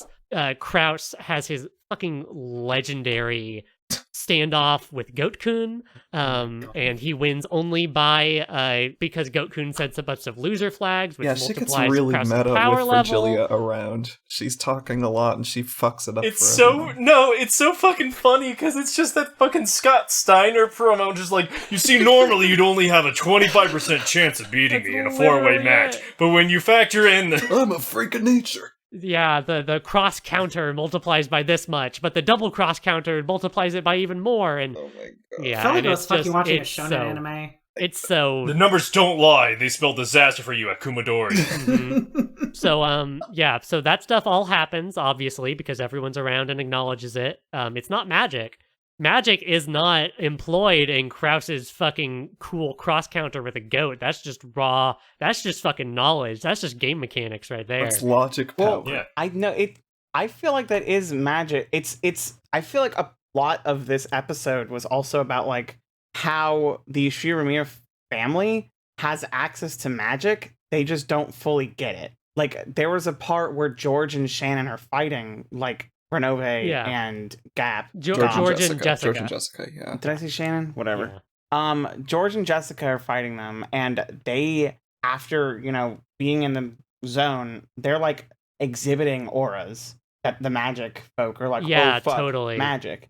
And Kraus versus what we've been calling Goat-kun, this reminded me a lot of Kinzo, aka the Goldsmiths, Mm. like style of magic, which was using math Yeah, to create probability. impossible Sure. situations Okay. to That's guarantee not a such miracle. a bad idea. Oh shit. Yeah, so while that is happening, this all pretty much happens over one very extended chapter, like one or two. The fight scene chapter, Yeah, which I the love, of like, course. just- It looks cooler than ever. I do want to take a second to say, hey, it fucking sucks how Jessica is treated in this fight sequence versus how George is, where George is super cool and completely control everything. No, Jessica. And Jessica is just, she tries to be, but anytime where she actually is about to make any progress, Renove resets it, and she doesn't get to be cool. No, she's doing amazing. No, she does awesome. Are you kidding me? George just sort of gets thrown around and jumps around. He has one kick, and he's like, haha, I could kill you, but I won't, and then he dies about it. So George sucks still.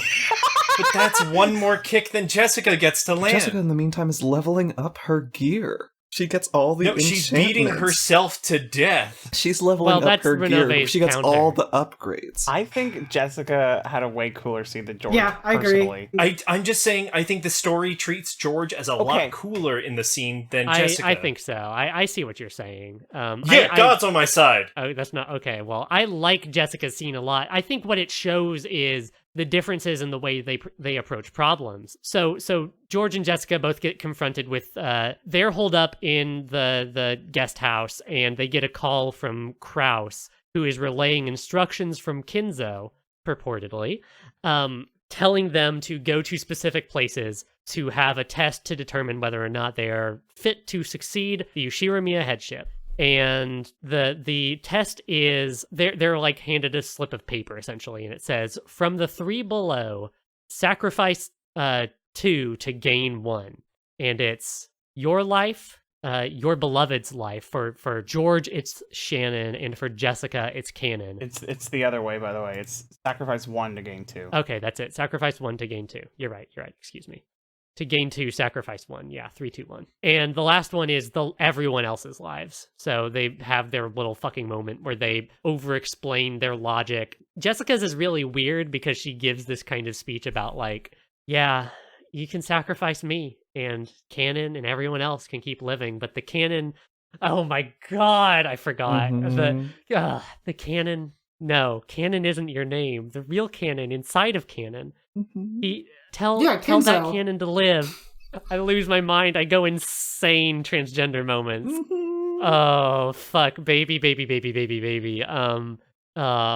my dreams. And she decides to live before getting slam dunked before down. Totally getting, totally killed. Down a hole. And then after doing all of that, Jessica says, anyway, that was my answer as a maiden. My answer as the Ushirimiya family head is fuck you, and she starts punching Renove.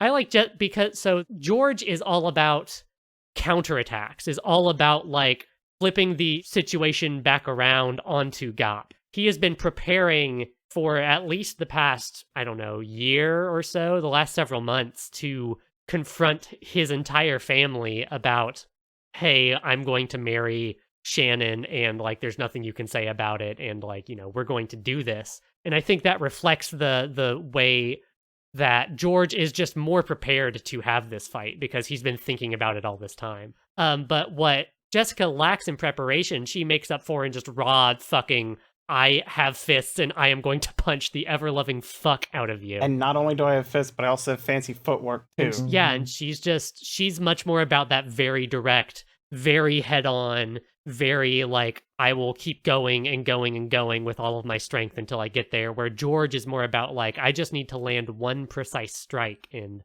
I will succeed or whatever. Well, I still don't think it's very cool because he fucking doesn't. Okay, he does. Yeah, he fucking, keeps trying. does. Don't you know? A foot that lands an inch away from someone's face is more powerful than a foot. You know, that whole fucking shit. Things said moments before exploding into blood. God. Shoutouts to Jessica for just doing a JoJo Ororo for like 10 Literally. minutes. Yeah. For 10 It was fucking so minutes. cool. George just made a fucking fool of himself. And of Jessica's course, being cool. The prestige, the twist is that Gap and Renove send George and Jessica's final attacks at each other and they kill each other. And Jessica, and Battler hears Jessica acknowledge this, or something like this. Jessica says on the phone into Battler's own ear. Hey man, I'm gonna die. She says that was a fatal blow. She knows that George is dead. She says that was a fatal blow, and then fucking Battler hears like a fucking, what is it? I think it says something like a horrible noise over the thing, and then like, you know, the line doesn't hang up. She but says, the line just, "I'm already goes silent. dead," because Jessica ostensibly dies, and then Renove respects her so much he brings her back to life to make one last call. So she calls Battler and says, "I'm already dead. Aha, when you see me, half my face will be missing." And then there's a horrible noise. Weird shit. And then that basically happens again with the people in the dungeon make their jailbreak. They get to the mansion, but then the Cheester sisters reboot and fucking start killing all of them one by one. First Cannon, then Shannon, then Kraus, or then Nanjo, then Kraus, or something like that. Oh shit, we never see Cannon. No, we don't. Yep. Yeah, his corpse And here's the drops thing, down into the We into never the well. do in like any game, No. except for the first one. No, Yeah. in But one. in 2 and 3 and 4,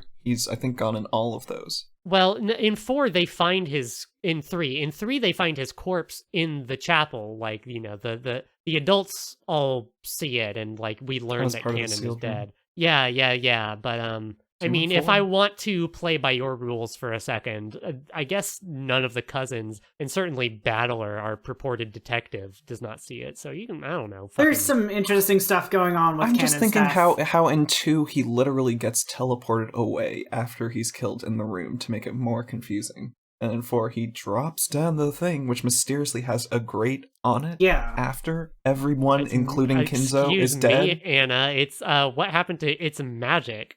my one fucking friend in this No, whole I still endeavor. believe in magic. That's why I'm saying that I have to think of things harder in terms of the real than in terms of magic, because it's very easy to say that it's just magic because it is. Yeah, Beatrice did it. Look at Gap. You want to look me in the eyes and tell me Gap doesn't exist? You want to tell me that? You want to tell me that thing, that outfit isn't magic? Don't call her a thing. She's Gop. My only problem with the conversations about anti-magic is it means that a lot of the characters that I love aren't real, and I'm just like, that sucks. Hey, It does you know suck. what? I'm just going to take a second to say this because we don't mention this a lot.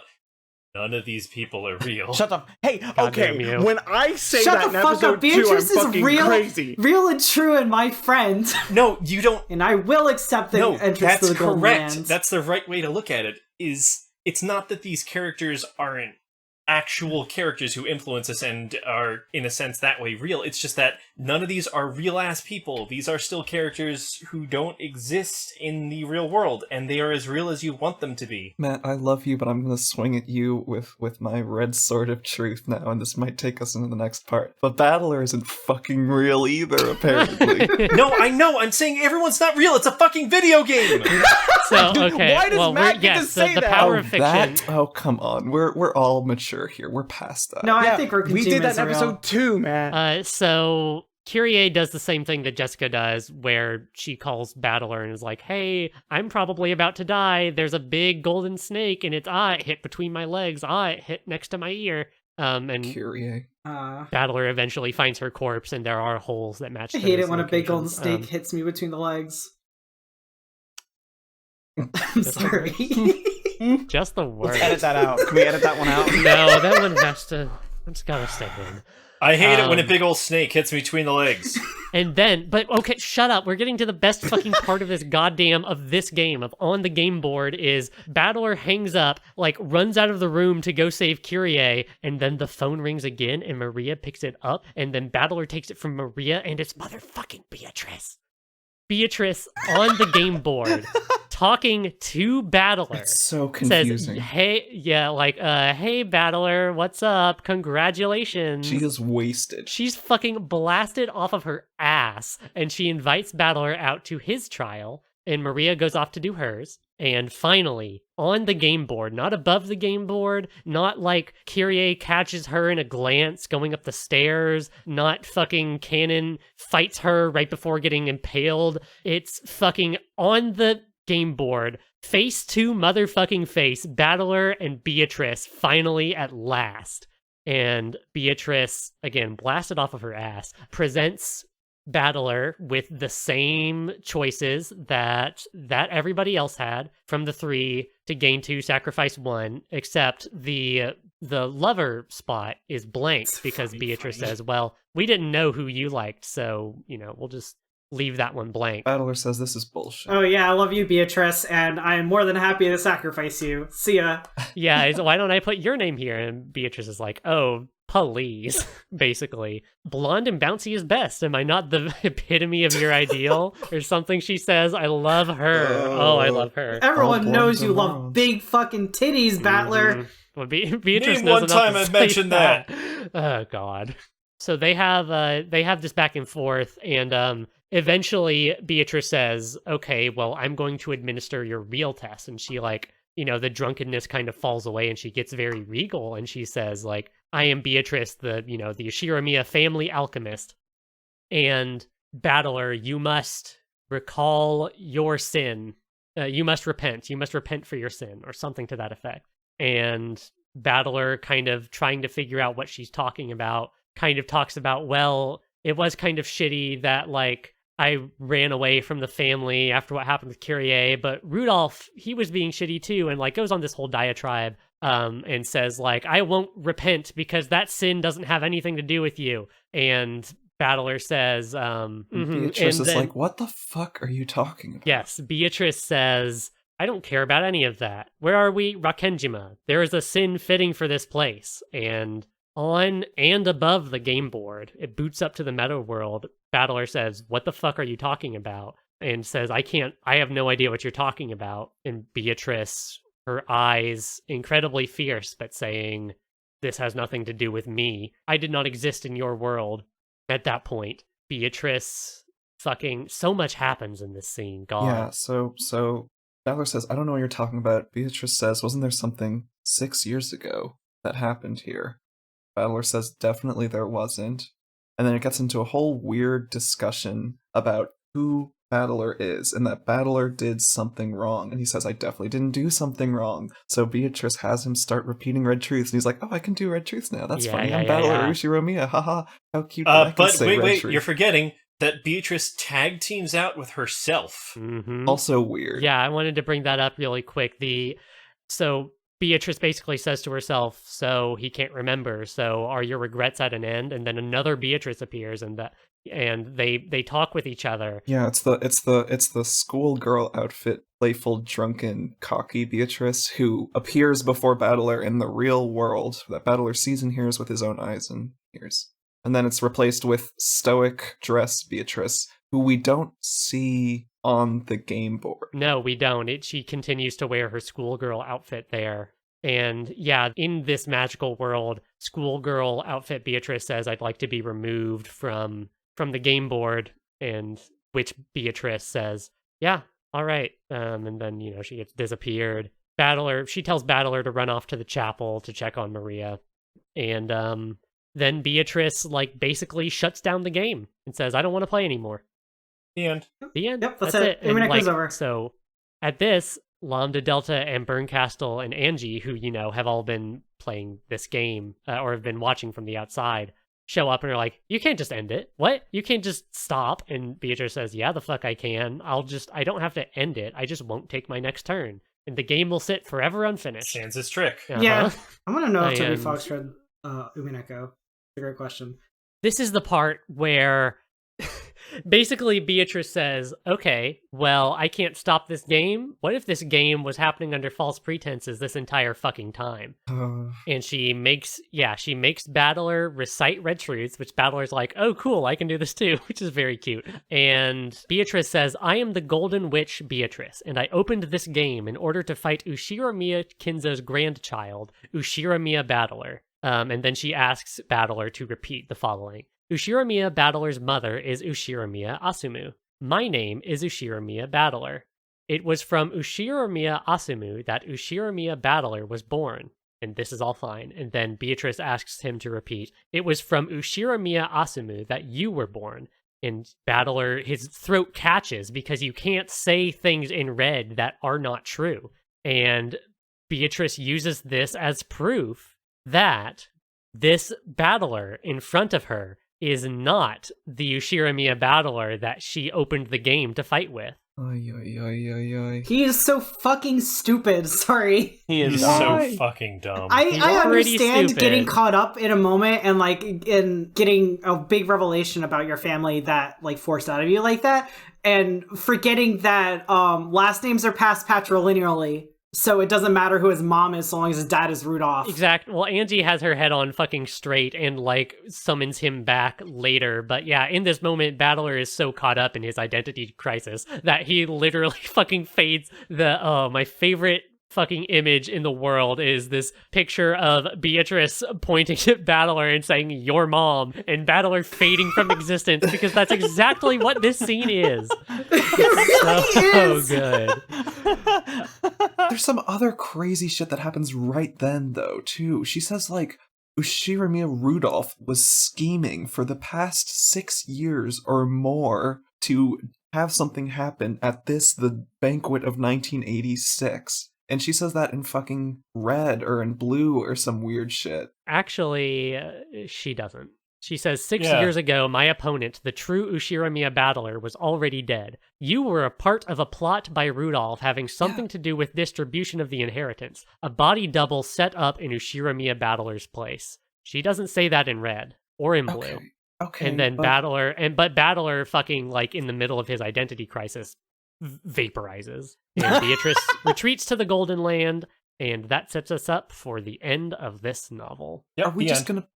What do you want to say, Anna? No, let's keep talking about This it. was the part that pissed me off, because this part I was truly fed up with on a personal level, not the game is difficult. This is some bullshit, because if they're gonna throw in shit, there was another fucking Battler at us, which I don't know if there was or wasn't. You could say it's just a technicality of Red Truths. He is the exact same battler, even though Asumu isn't his mom. Like they can't just keep putting in things that, like, there's a mysterious XT millionth person who we don't know. It's the same thing with the 4 letters, which we didn't even get into, but there's 4 letters that all of the grandchildren of the survivors get. They all have special money in them. Just about to get into that. So we're going to get into that. I have things to say about it. I know, but okay, whatever. Please express. I'm just the West. Who's the? We see 3 of them. We'll get into what all that means. I don't need to explain it. That's okay. But there's going to be a 4th one who we don't know. And the question is, who does this 4th letter that we're going to talk about go to? And it's like, it could be fucking anybody. We don't know. There's a million characters who we haven't met. Angie is mentioned briefly, and then she comes in to be like a whole thing, apparently. Some of these other people had kids we didn't even know about that are all plot important to Angie's journey, which we're about to get into. It's just like,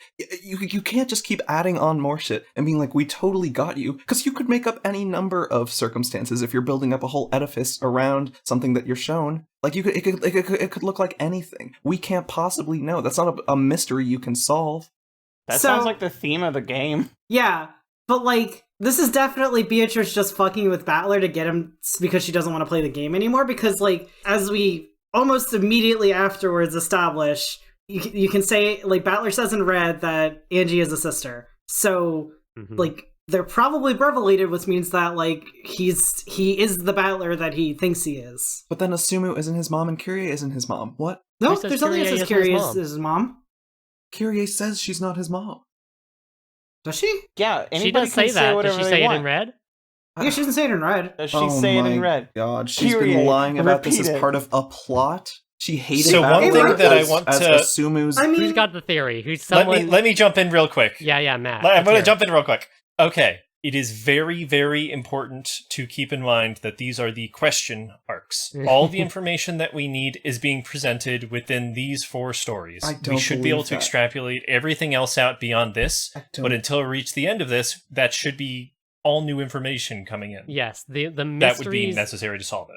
Not every single mystery can be solved, I think, but a lot of them can. Yeah, my take is it is a well-established thing that Rudolph is a serial adulterer and or slept around with a whole fuckload of people when he was younger. So Battler could just have been someone else that he busted a nut into, other than Asumu and Kyrie. Like, that's not totally out of the question. Isn't that so lame, though? It is dumb, though. If it were anything, I'm assuming that he's also Kyrie's son, honestly. I don't know how that works, because, like, then everything regarding Kyrie's motivations and, like, her whole, like, envy scene in episode 3 makes a whole lot less sense if Battler is. Because then again, see, episode 3 is discounted again. Another part of it that's irrelevant. There is one other part that I totally agree on that's very strange, which is one of the red truths is Asumu's son is Yoshimiya Battler, and assuming we're following the genetic rule of that, then that would mean that she also, in addition to whoever Battler's real mother is, had a child named Battler. So there are 2 Battlers. See? You are right. There are 2 Battlers in play. The question is, what happened to you're Battler right. Alpha? My earnest advice to everyone, and, you know, we'll get another crack at this, but my earnest advice is you should revisit the earlier question arcs, because now we have a lot of information that we did not then, and maybe some of these holes we can start threading. Cackle, cackle, cackle. The end of the game. Just dump 80 more hours for the next episode, everyone. Yep. God. Well, maybe some of this stuff. I mean, we don't have to. Oh, there's so much to talk about. Anyways, Beatrice abandons the game, retreats to the Golden Land, and, you know, all of that stuff. This is a pretty decent time, I think, to slot in Angie's detective adventure. We can't get too deeply inside of it right now because there is so much more to talk about. But Angie, after throwing herself off the roof and surviving through a miracle, thanks to Burncastle, that she did at the end of episode 3, she goes on a fucking vision quest. She talks to her good friend, leader of the Yoshimiya group, Tetsuro Okonogi, everyone's favorite when they cry character. And she goes on a vision quest. She finds some stuff out. She finds out that there were 2 letters in a bottle, both of which match the handwriting in Maria's diary for Beatrice, even though they are signed Yoshimiya Maria. She finds out that some of the children of the victims, namely Nanjo's son and Kumasawa's son, and herself, received letters with the same handwriting that matches Beatrice's handwriting, containing a key card and a pin, which is 07151129, the same series of numbers on the wall that Ava wrote down near the end of episode 3. And that if you take that key card and you take that pin and you go to the bank, some particular bank, you open basically a series of safety deposit boxes. There's about 20 of them in the room when Nanjo's son checks this out years ago. But his key card only lets him into one. And inside of that is about 1 billion yen in cash. There's 20 of these boxes. If each of them contains 1 billion yen in cash, that's about the value that George extrapolated for the gold. So fucking Beatrice has been up to some shit. Each of the the 3 letters that we know about are addressed to the northernmost, southernmost, and easternmost, I think, points in Japan, which does leave a question: who received the letter for the westernmost point in Japan? I think it's a 1, 2, 4 peg situation, to be honest. Because it's like, I have absolutely no idea who that 4th letter could go to. Like, I don't know who, like maybe the orphanage that, like, Kenzo's bankrolling, someone there, but that's such a, like, something that hasn't come up in such a long time. Huh? And I don't know who at that orphanage it would go to, right? But that's, like, the only thought I have on who it could possibly be, because that's, I feel like, the only remaining loose thread, like, Rokonjima adjacent survivor, right? Could be Goda. His family. Yeah. Does Goda have family? Maybe. I think he doesn't have a wife, and I don't think he's ever fucked. It's Goda's husband. One of my theories is that Captain Kawabata is Goda's brother or husband. Sure. Why not? Fuck it. Man, Kawabata deserves better. Yeah, Kawabata, come on. I hope he remarried. Goda's okay. No, he's not. So following that then is like is the thing Angie sees in Kawabata's shop like Kawabata's marriage certificate to Goda? Okay, that is a great question. She sees some Angie in the ship captain who goes between Rokonjima and not Rokonjima, who was always responsible for transporting and helping with the weird Beatrice situation at Kuadorian, and for helping Kinzo and the whole Ushirimi family, is someone who Angie allies with to get onto Rokonjima for the end. And she sees something weird in his shop that makes her lose her mind. And she's like, is that magic? And neither the captain nor her horrible bodyguard can see it. Stop being mean to Juza. He's fine. He's not. I don't think that it's a matter of they can't see it. I think it's whatever she's seeing appears mundane to them, and they don't see they don't understand what it is she's even looking at. Does anyone have any theories? Please help I have a theory, but I feel like I should hold it back. Can I want to ask, why are some of y'all so hard on Amakusa? I will get to that. Fine. You want me to get into it right now? Is now the time? I want to say my theory, and then it will be the time. Let's do the theories. Talk shit about Amakusa and also advance the plot. My theory is, okay, so Angie says, like, while looking at it and pointing at it, and no one else knows what she's pointing at, she says, "This is it. This is my mission. This is what I have to do on Rakenjima," or something like that. Later, in the Golden Land, when Angie resurrects Sakutaro, Beatrice says, in red, she says, "This is a world where magic that is not mine certainly cannot exist." And she says, in red, magic was not able to revive Sakutaro. My theory is that somehow, some way or another, I should pull up the exact red truth, Angie found another Sakutaro. So Sakutaro was bought in a store, like I've been saying, in our fucking Discord server for a month. Which has her delight. It's gonna come off as so fake and lame right now, but I actually had the same thought of, what if she just saw another Sakutaro in his shop? That makes no sense. Why would I say that? It does, because it fits within the red. Beatrice says, in red, she says, "That is a special stuffed animal made by Rosa for her daughter's birthday, and in the entire world, the only..." And she gets cut off. She gets cut off not during any of that earlier shit. Not during made by Rosa for her daughter's birthday. She gets cut off when she says, she's trying to say the only one. Rosa either... Okay, so there are a lot of theories, I think, that can thread this needle. Oh my god. My pet theory is that Sakutaro is a pattern out of, like, a stuffed animal book, and through some fucking sheer goddamn miracle, there was another Sakutaro in there. Or maybe Rosa did like come up with Sakutaro and sewed her for her birthday, but maybe there was another one that was left with Kawabata for some reason. Like, what if it was from all the days where they had gone when she was a kid, when they went between the island and the not island, and fucking like she had made it as a kid, and that's why it looked so wonky when she was a kid. But she fucking left it on the boat, and he kept it because he really loved the family, so it was like a keepsake from them. What if Rosa felt horrible and remade Sakutaro unbeknownst to anyone, and left it on the boat or I don't think that's something? true because I hate Rosa. Well, yeah, sure. Hey, look, you can believe whatever I hate you want. Rosa, I'm just and saying, I don't think she's capable of any good things. there are Oh my God. there are a lot of theories that can thread this needle, but Jen, that's this is what I amazing. believe. It is- being Sakutaro Yes. fucking rules, though. I didn't even think of that. I'm saying it's got, because Angie has such a strong reaction to it, and so do her magical friends, but all of the other people, the people in the room are fucking like, what the fuck are you talking about? I feel like the only thing that makes sense there, that makes any narrative sense at least, is it has to be somehow, some way Sakutaro is there. Oh my god, that's what happened. Magic, motherfucker. Yeah, I imagine Yes. it's a situation where it's like it's a wall and there's a lot of stuffed animals on it, and she's Mhm. like, "You no fucking way," and It's they're a like, sleep "What?" store or whatever, yeah. Uh-huh. Yeah. Anyway, magic is real. And now, Yes. Anna, can you walk us through why? And now it's time for magic to end.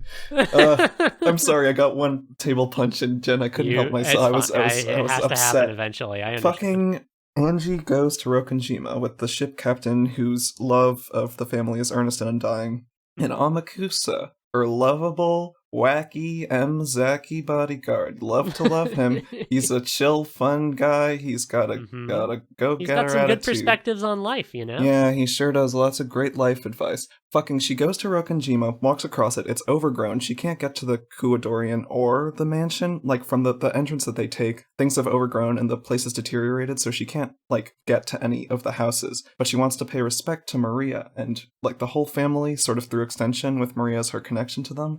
So she goes to the Golden Land, offers Sakutaro to Maria, who is healed, and zips away, and that makes Beatrice need to leave the Golden Land and go back to the board game, blah, blah, blah. Right. But On Rokonjima in 1998, she is approached by the villain of, like, Angie's detective story in Yep. the Afterworld has been Kasumi, her fucking weird aunt, who was Yeah, Kirie's younger yeah. sister, who had, Mhm. being the head of her weird fucked up rich family, foist upon Yeah. her. And she's hateful about it. And her thing is torturing and having bodyguards and killing people and torturing them. So she shows up with her bodyguards. She says, haha, I found you. And jeez Louise. And Ange did not take Amakusa with her because she wanted it to be a private thing because of the anti-magic toxin, had to be able to reach Maria. All the stakes are there with her. She's had her piece. Kasumi shows up, starts tearing pages out of Maria's diary and saying horrible things, and then she's like, okay, now it's time for you to die. And Angie says, magic is real. I know it's real. Stakes, protect me, kill these bodyguards. And one by one, the bodyguards die. The stakes pierce their foreheads in true stake fashion, and they die. In front of great. her, It's a in the great real scene. world. Kasumi sees this happen, is like, what the fuck is going on? But she doesn't see the stakes. Only Angie sees the stakes. Everybody, all these bodyguards die.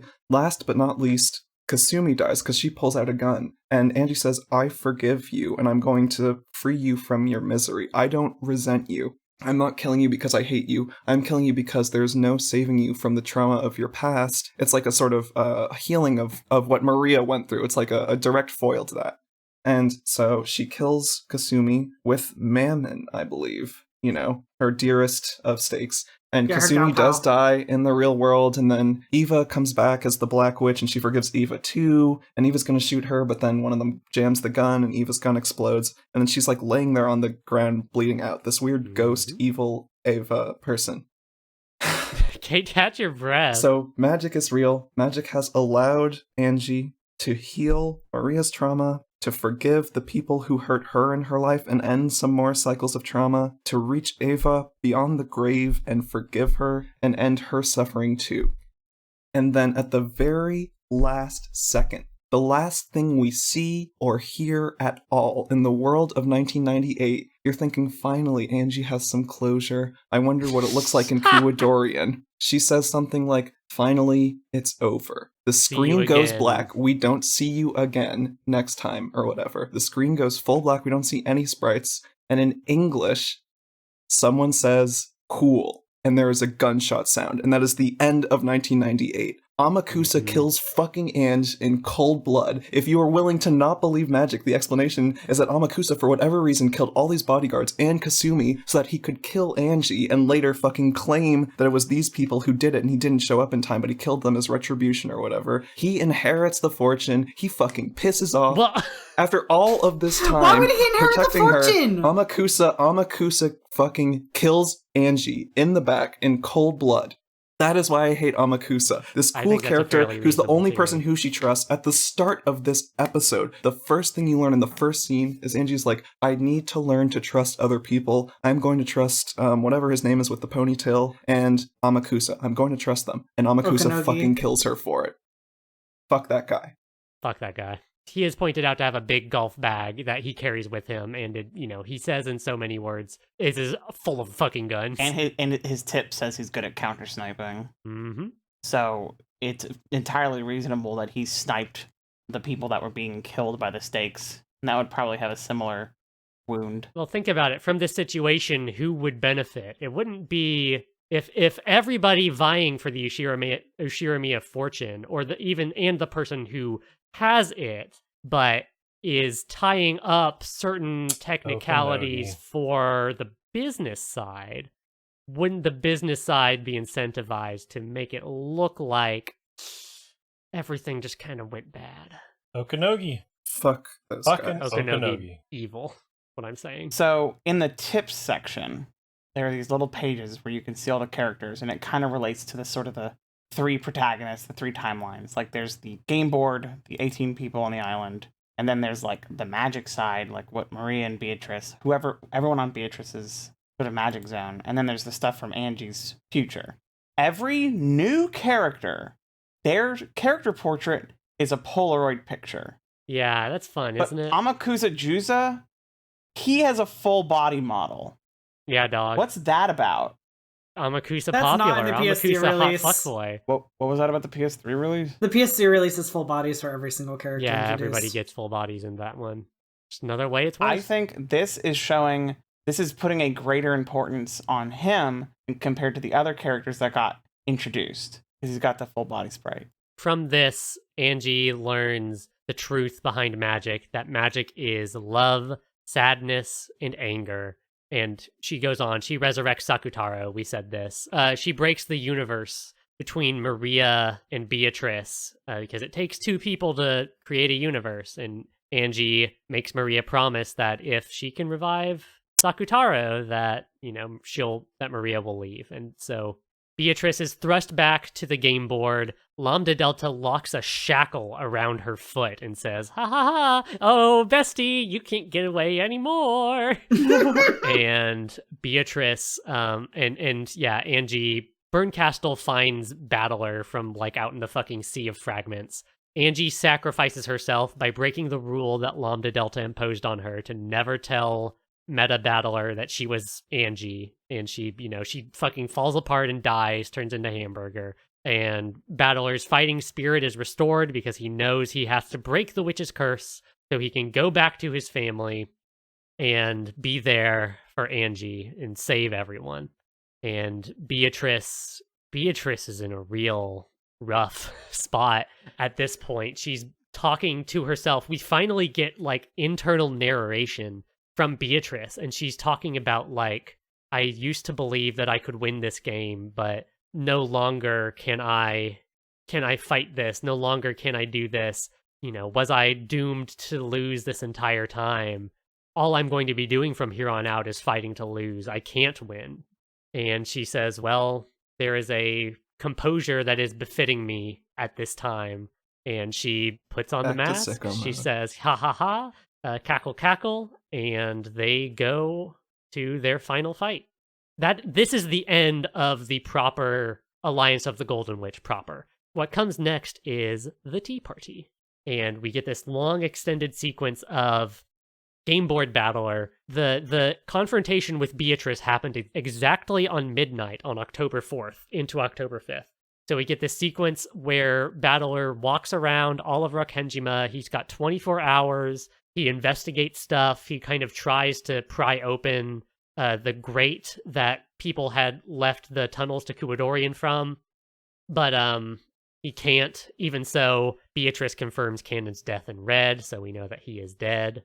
And 1 minute to because midnight. Kinzo was dead the whole time. And with 1 minute to midnight, the world stops, and Battler and Beatrice have their big final fucking logic battle where they're slinging fucking red and blue back in fucking quick succession. This is where the stuff about Kinzo comes out, and Beatrice concedes defeat on Kinzo and says, Kinzo is dead at the start of every game board, but I will lower what I said earlier. There are no more than 17 people on this island.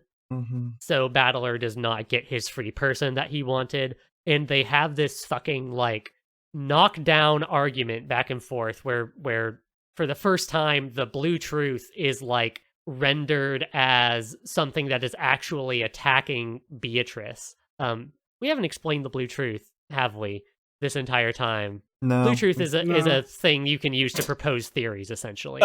Let me just run it back really, really quick. Okay, so at the start of it, Battler's like, well, I'm going to use your red truths against you, Beto. And she goes, no, you're not. I'm going to use, like, no red truths, so suck it. Feel free to think of whatever you want to. And then he's given eventually the consolation prize of blue truths, where he can propose things that must be answered by Beatrice by the end of the game.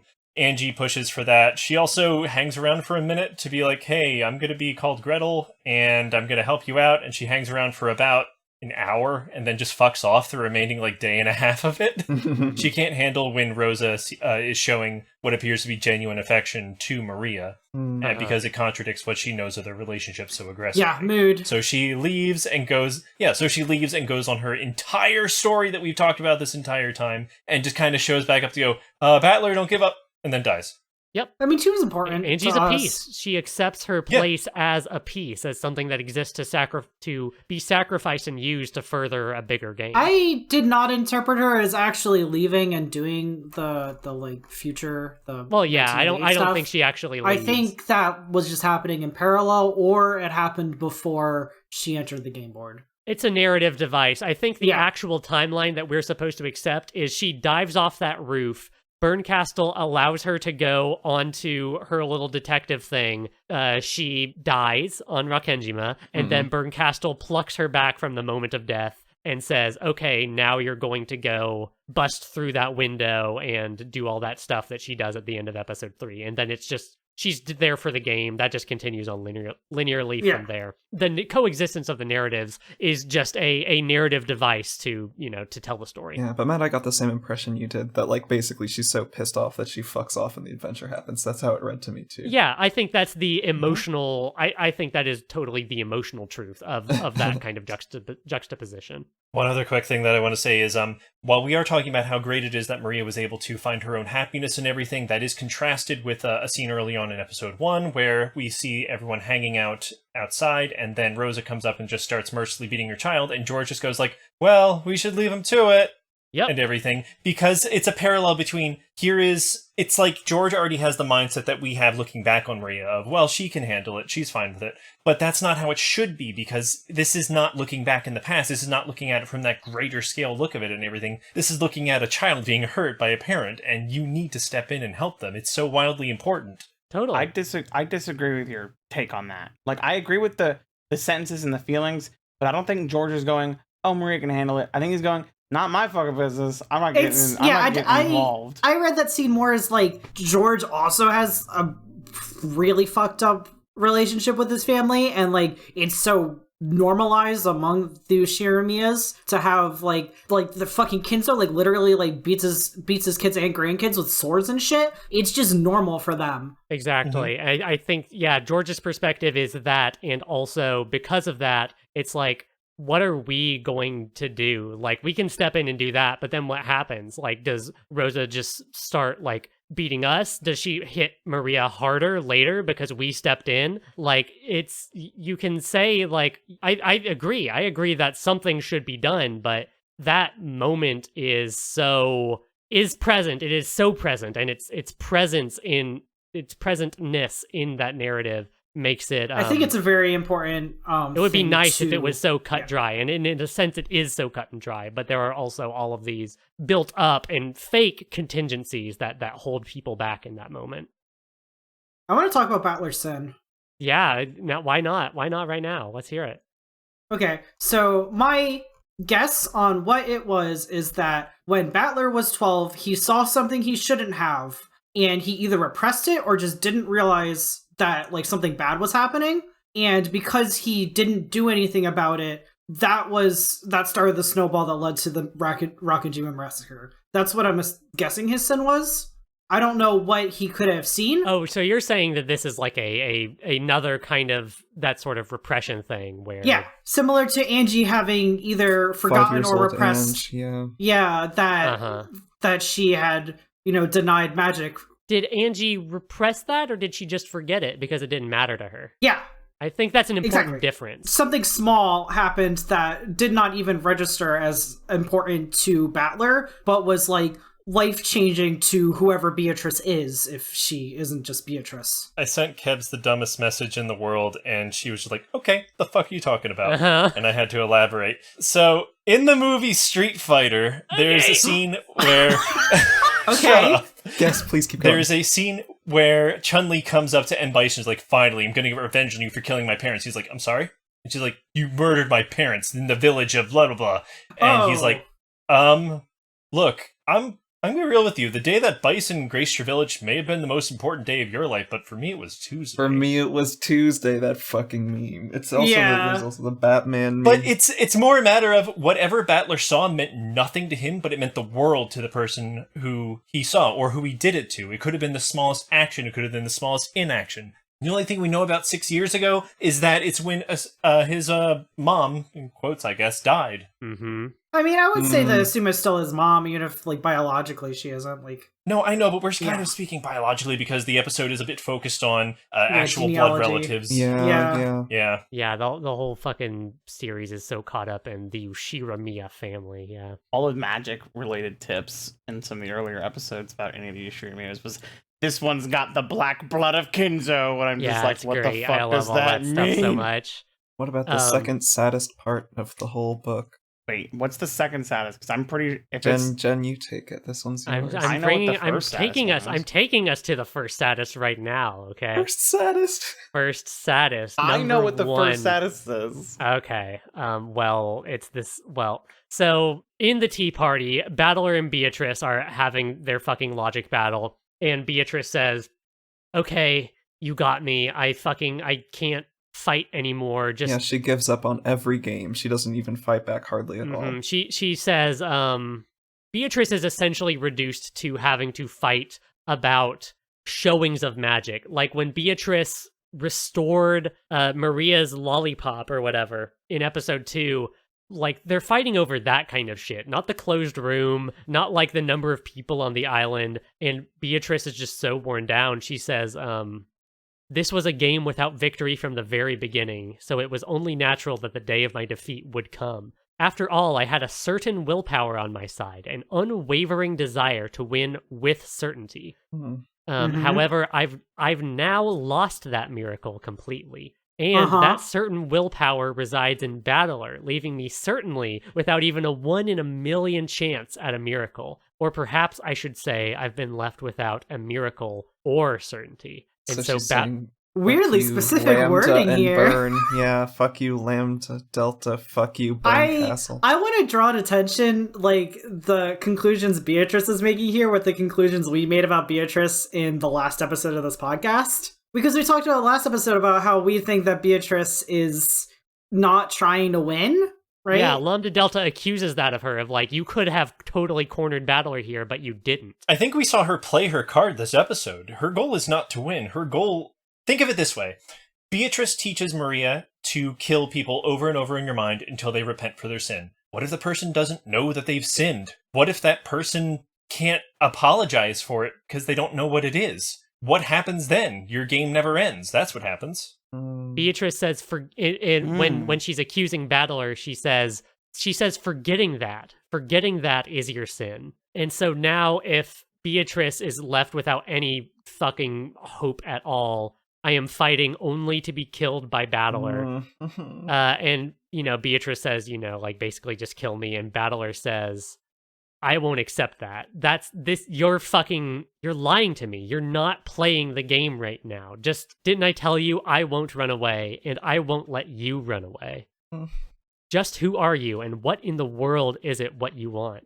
And so Battler basically pulls Beatrice back from the brink in the name of, of Angie, and also in the name of Beatrice, this opponent he's been fighting for 4 games, and says, no, this isn't fucking over yet. You're holding back on me. Don't hold back. And Beatrice says, I've had enough of being made into a witch's plaything. And so she fucking, God damn it, she puts on the mask one more time, and she, like the most tortured expressions playing across her face through this entire thing, where they have one more logic battle and go back and forth, and Battler says, it was small bombs, I don't know. Like, Battler's just throwing out the most twisted logic in the world, and Beatrice just berates him and says, all right, dude, yeah, fuck yeah, that works, why not? And like builds to this fucking fever pitch until she is like skewered up into the air by all of the blue truths, like suspending her, in the Rose Garden, in the Golden Land, where they're having this fucking fight.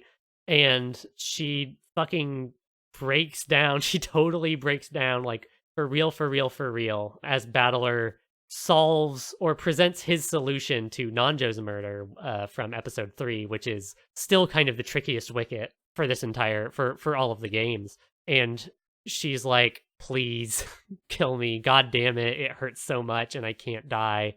Please, please, please kill me. And Battler believes her because she's crying, but the cries have the red of truth mixed in with them. And then Beatrice lays everything bare. She holds up 2 hands, but one of them drops before she can give her final magic, and she presents her final mystery. I will now kill you, and right now there is no one other than you on this island. Nothing outside the island can interfere, and of course, I am not you. And yet, I am here now, and I am going to kill you. Who am I? And the fucking ending music kicks up. Discode, the best fucking ending that this series has had so far. And Battler says, small bombs. Small bombs. And yeah, Battler says, I'll solve this mystery. And his piece leaves the clock strikes midnight and turns over to October the 6th. And his piece leaves the game board. Umi fucking Neko. 2 of them disappear together. He like embraces her or something, or like hand in hand or whatever, and they like disappear off of the game board together. And it's so, she doesn't say who am I, she says who am I. Watashi wa dare. So this isn't something we would get as non-Japanese speakers, but Beatrice, through this entire series, has been using the personal pronoun warewa, I believe, which is like very pompous and formal and archaic sounding. It makes her sound very full of herself. But her final question, she doesn't use that. She says watashi, which is more neutral and like kind of standard Japanese. She says watashi wa dare. Who am I? That's pulled out a... And then they leave the game board, and it's fucking great. It's great. I love this series so fucking much. Who am I? The so last good. fucking mystery. The last fucking mystery. The one mystery of this entire fucking series that we've been asking since episode fucking 1. Who is Beatrice? That's the mystery. That's the mystery at the core of every single bit of this. Who is she? She's doesn't Battler. know. She's not. She is. She's not Battler. You. She's set in red. No, okay, but we just spent a lot of time trying to prove that there were 2 Battlers. That's an interesting theory. You're saying Beatrice is this other battler? Oh my Yes. gosh. I That's have intense. to say a wild thing. No, that's good. That is in the Okay, in the spirit That's of it. Umineko. We Yeah, solved just it. say We some solved shit. the whole question arcs. Oh my god. I love this ending. I love this whole book so far. I mean, I love the part that comes after this too. But Now fuck the part that comes after this. no, it's great. So the part that comes after this, Berncastle and Lambda Delta are playing around in some fucking fragment deep, like fucking fragment number 400 2069. quadrillion somewhere. And Lambda Delta says, oh yeah, all that shit Battler said, all the things that Beatrice conceded to, totally fucking wrong. Battler didn't solve fucking shit. And Berncastle and Lambda Delta essentially like make a pact Bernkastel says, yeah, I'll fight to defeat Beatrice. And Lambda Delta says, yeah, I'll fight to preserve the stalemate, to, keep you locked up, Bernkastel, because they are evil, terrible lesbians. Yeah. They're And horrible. I have sleepovers. opinions. They say a miracle will certainly not occur. And then you see fucking evil faces. Bernkastel gets a new face for like the first time, and it's like this horrible fucking laugh. And Evil then that's it. smile. Yeah. That's the question arcs. Okay, Caelum.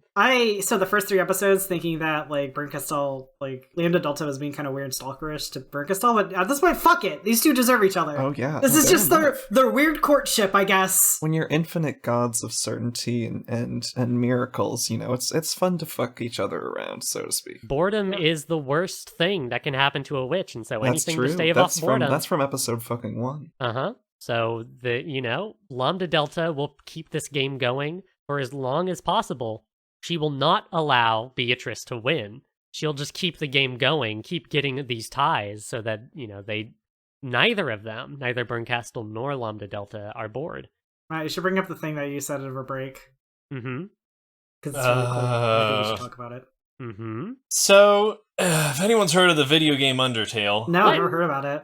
Who? So in the video game Undertale, you can play through the game like a video game and have a good time. Or you can be someone who wants to get 100% and mine all the content out of the game and uncover every stone and learn every mystery and learn everything about every character in the game.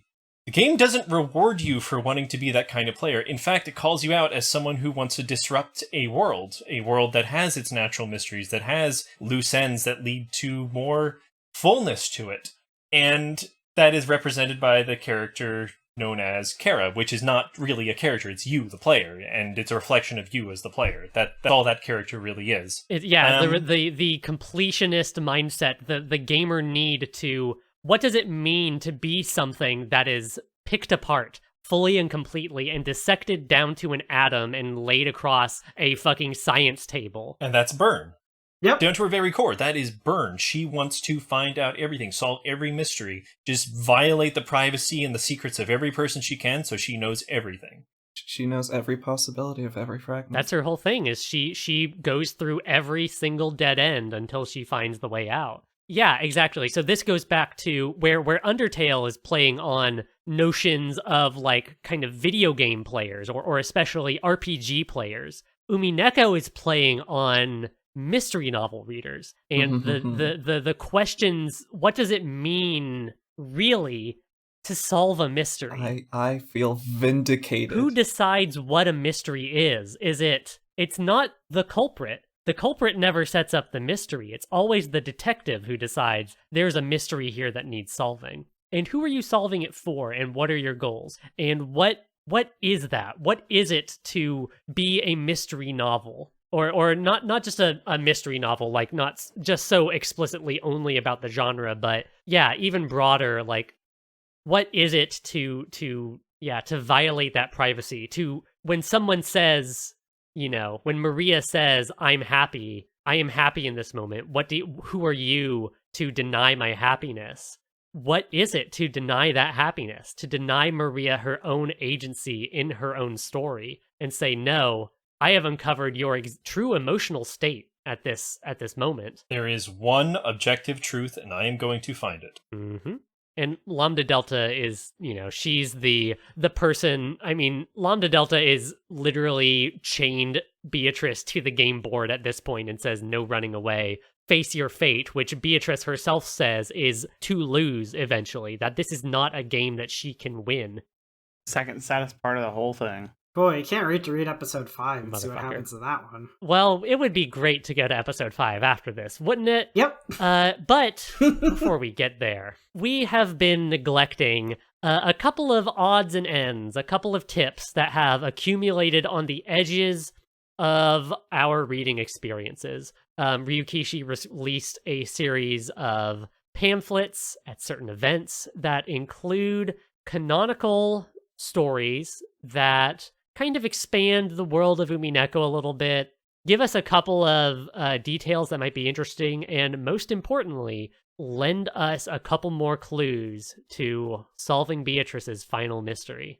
So, we will be reconvening next episode to do that, to piece through a couple of the bonus materials available to us so far at the end of episode 4, and also to put our final theories into the box and make our final guesses before we enter Umineko no Nakukoro ni Chiru, the answer arcs. Please look forward to it. It's going to be a lot of fun.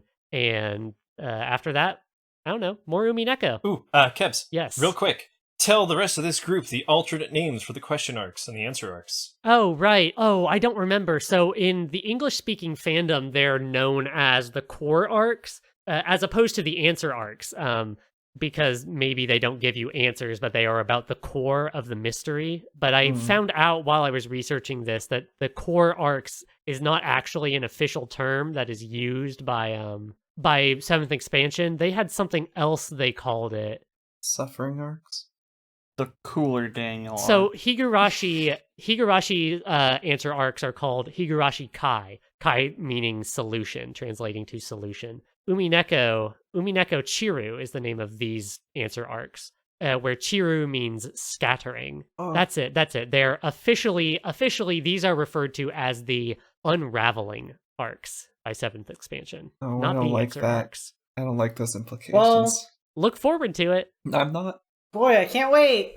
Well, I think that's that's all the time we've got. I'm very surprised we managed to get all of this in under our recording time limit. There's some more stuff we could have touched on, but maybe we'll get around to it next episode. Thank you all so much for joining us. As always, you can find us at Golden Truths Pod on both Twitter and Tumblr, on the internet at goldentruths.net.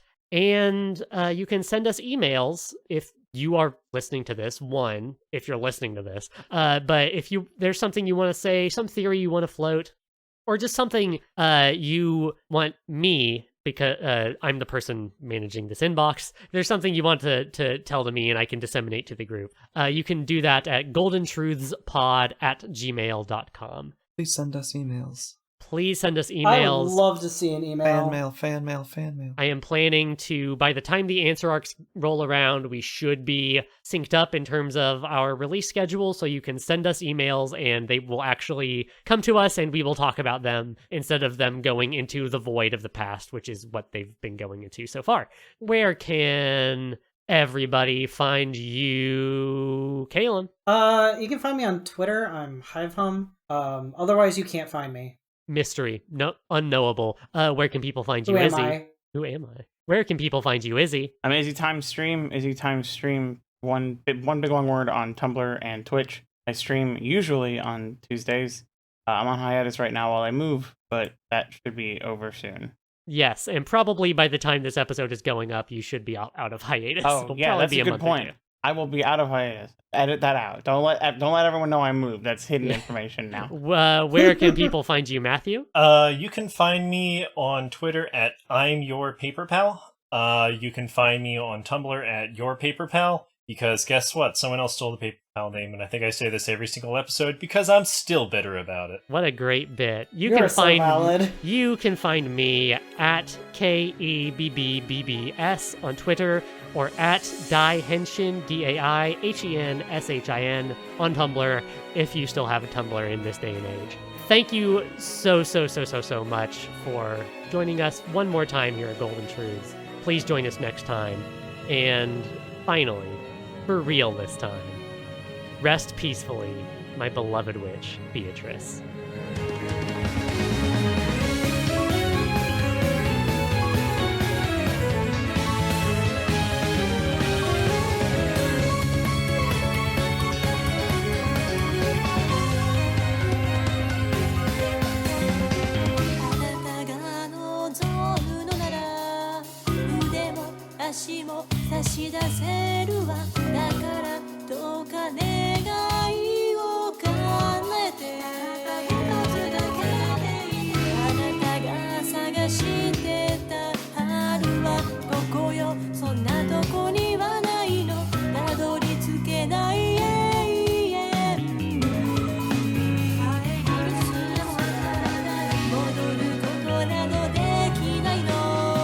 後ろの道は消えてしまった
All right, starting my audio recording for the podcast. You guys got anything fun you want to say to Jen?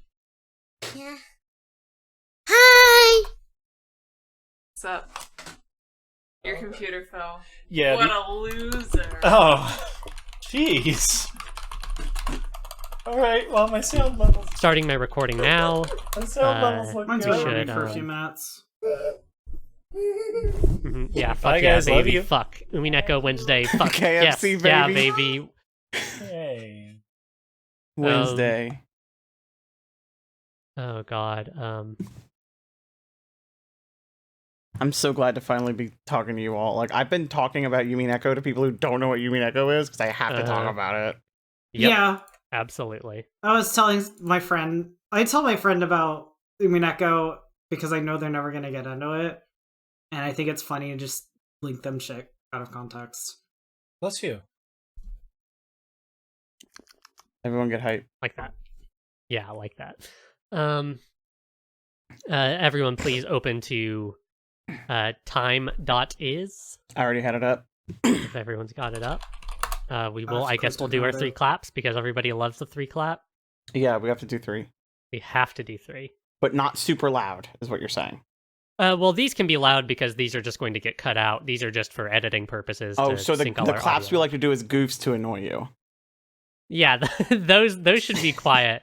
Okay. Or like, you know, if you're talking and you want to be like making a point like that, like I think that's fun. I think that kind of adds to the audio soundscape, but they shouldn't be like too loud. And especially the thing that bothers me are things that end up very bassy on the recording, which is again like bumping microphone or like pounding your desk. Those are because those are lower frequencies, which can the higher end of that sound of you bumping your desk can intermingle with the lower end of your voice. It makes it difficult to cut that stuff out and you know, make everything a little cleaner. Okay. Okay, I'm good. I'm recording. I'm figuring Everyone it out. recording? Everybody ready to clap? Yes. Question mark? Yes. No, yeah. Ready. Sorry, I was gargling water to get my mouth as pristine as possible. Thank you so much. You're so kind and considerate. Okay. Let's clap on 25, 30, and 35.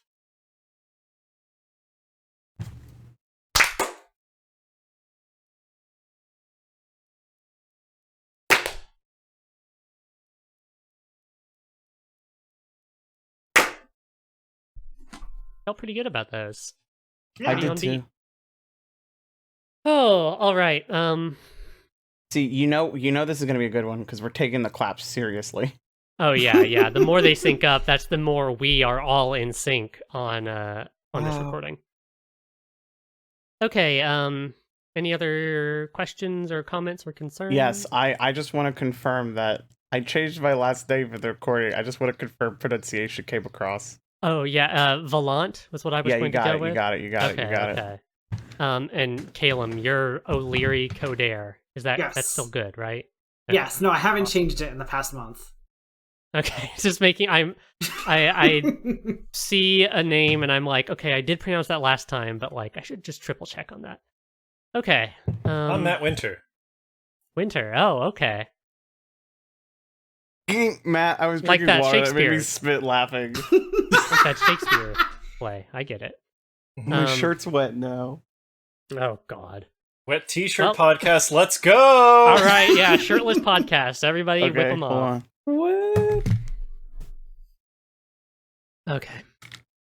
Okay, That's I'm everyone's shirtless. favorite part of the recording. It's where I psych myself up to start the intro. Hoo-ah. Oh, Christ. Oh, I didn't come up with a funny, like, intro thing to say. Oh, you're starting something new? Like, last time I said, hey ho gamers or Hey something. ho, gamerinos was what Yeah, you it said. was great. It was pretty good. It was right? really funny. Okay. I'm There's workshopping. always every Workshopping. pony. I'm working. Oh, you can't say that one. Not for That's this a one. bridge Not for too this far, one. I think. I'll just leave the call Oh if that God. happens. What is up, my inverted brothers? No. Mm-mm. Did they actually ever Not say that either. that? Yes, Gamzee does say that to Karkat. I think the first time. Right. Okay. Oh, yeah, I yeah, could yeah. voice that for you real quick. Oh my god! Oh, Wow, no. accredited, acclaimed individual Oh, over fuck. here. Okay. Fuck, baby. Fucking. Umineko Fuck yeah, baby. Wednesday. Umineko Wednesday. That could be it. That could be the Oh my opening. God. Yeah, that'll be it. Yeah. That. Okay. Okay. Everyone, shut up. Everyone, shut up. God damn it. It's you. Oh. Oh fuck.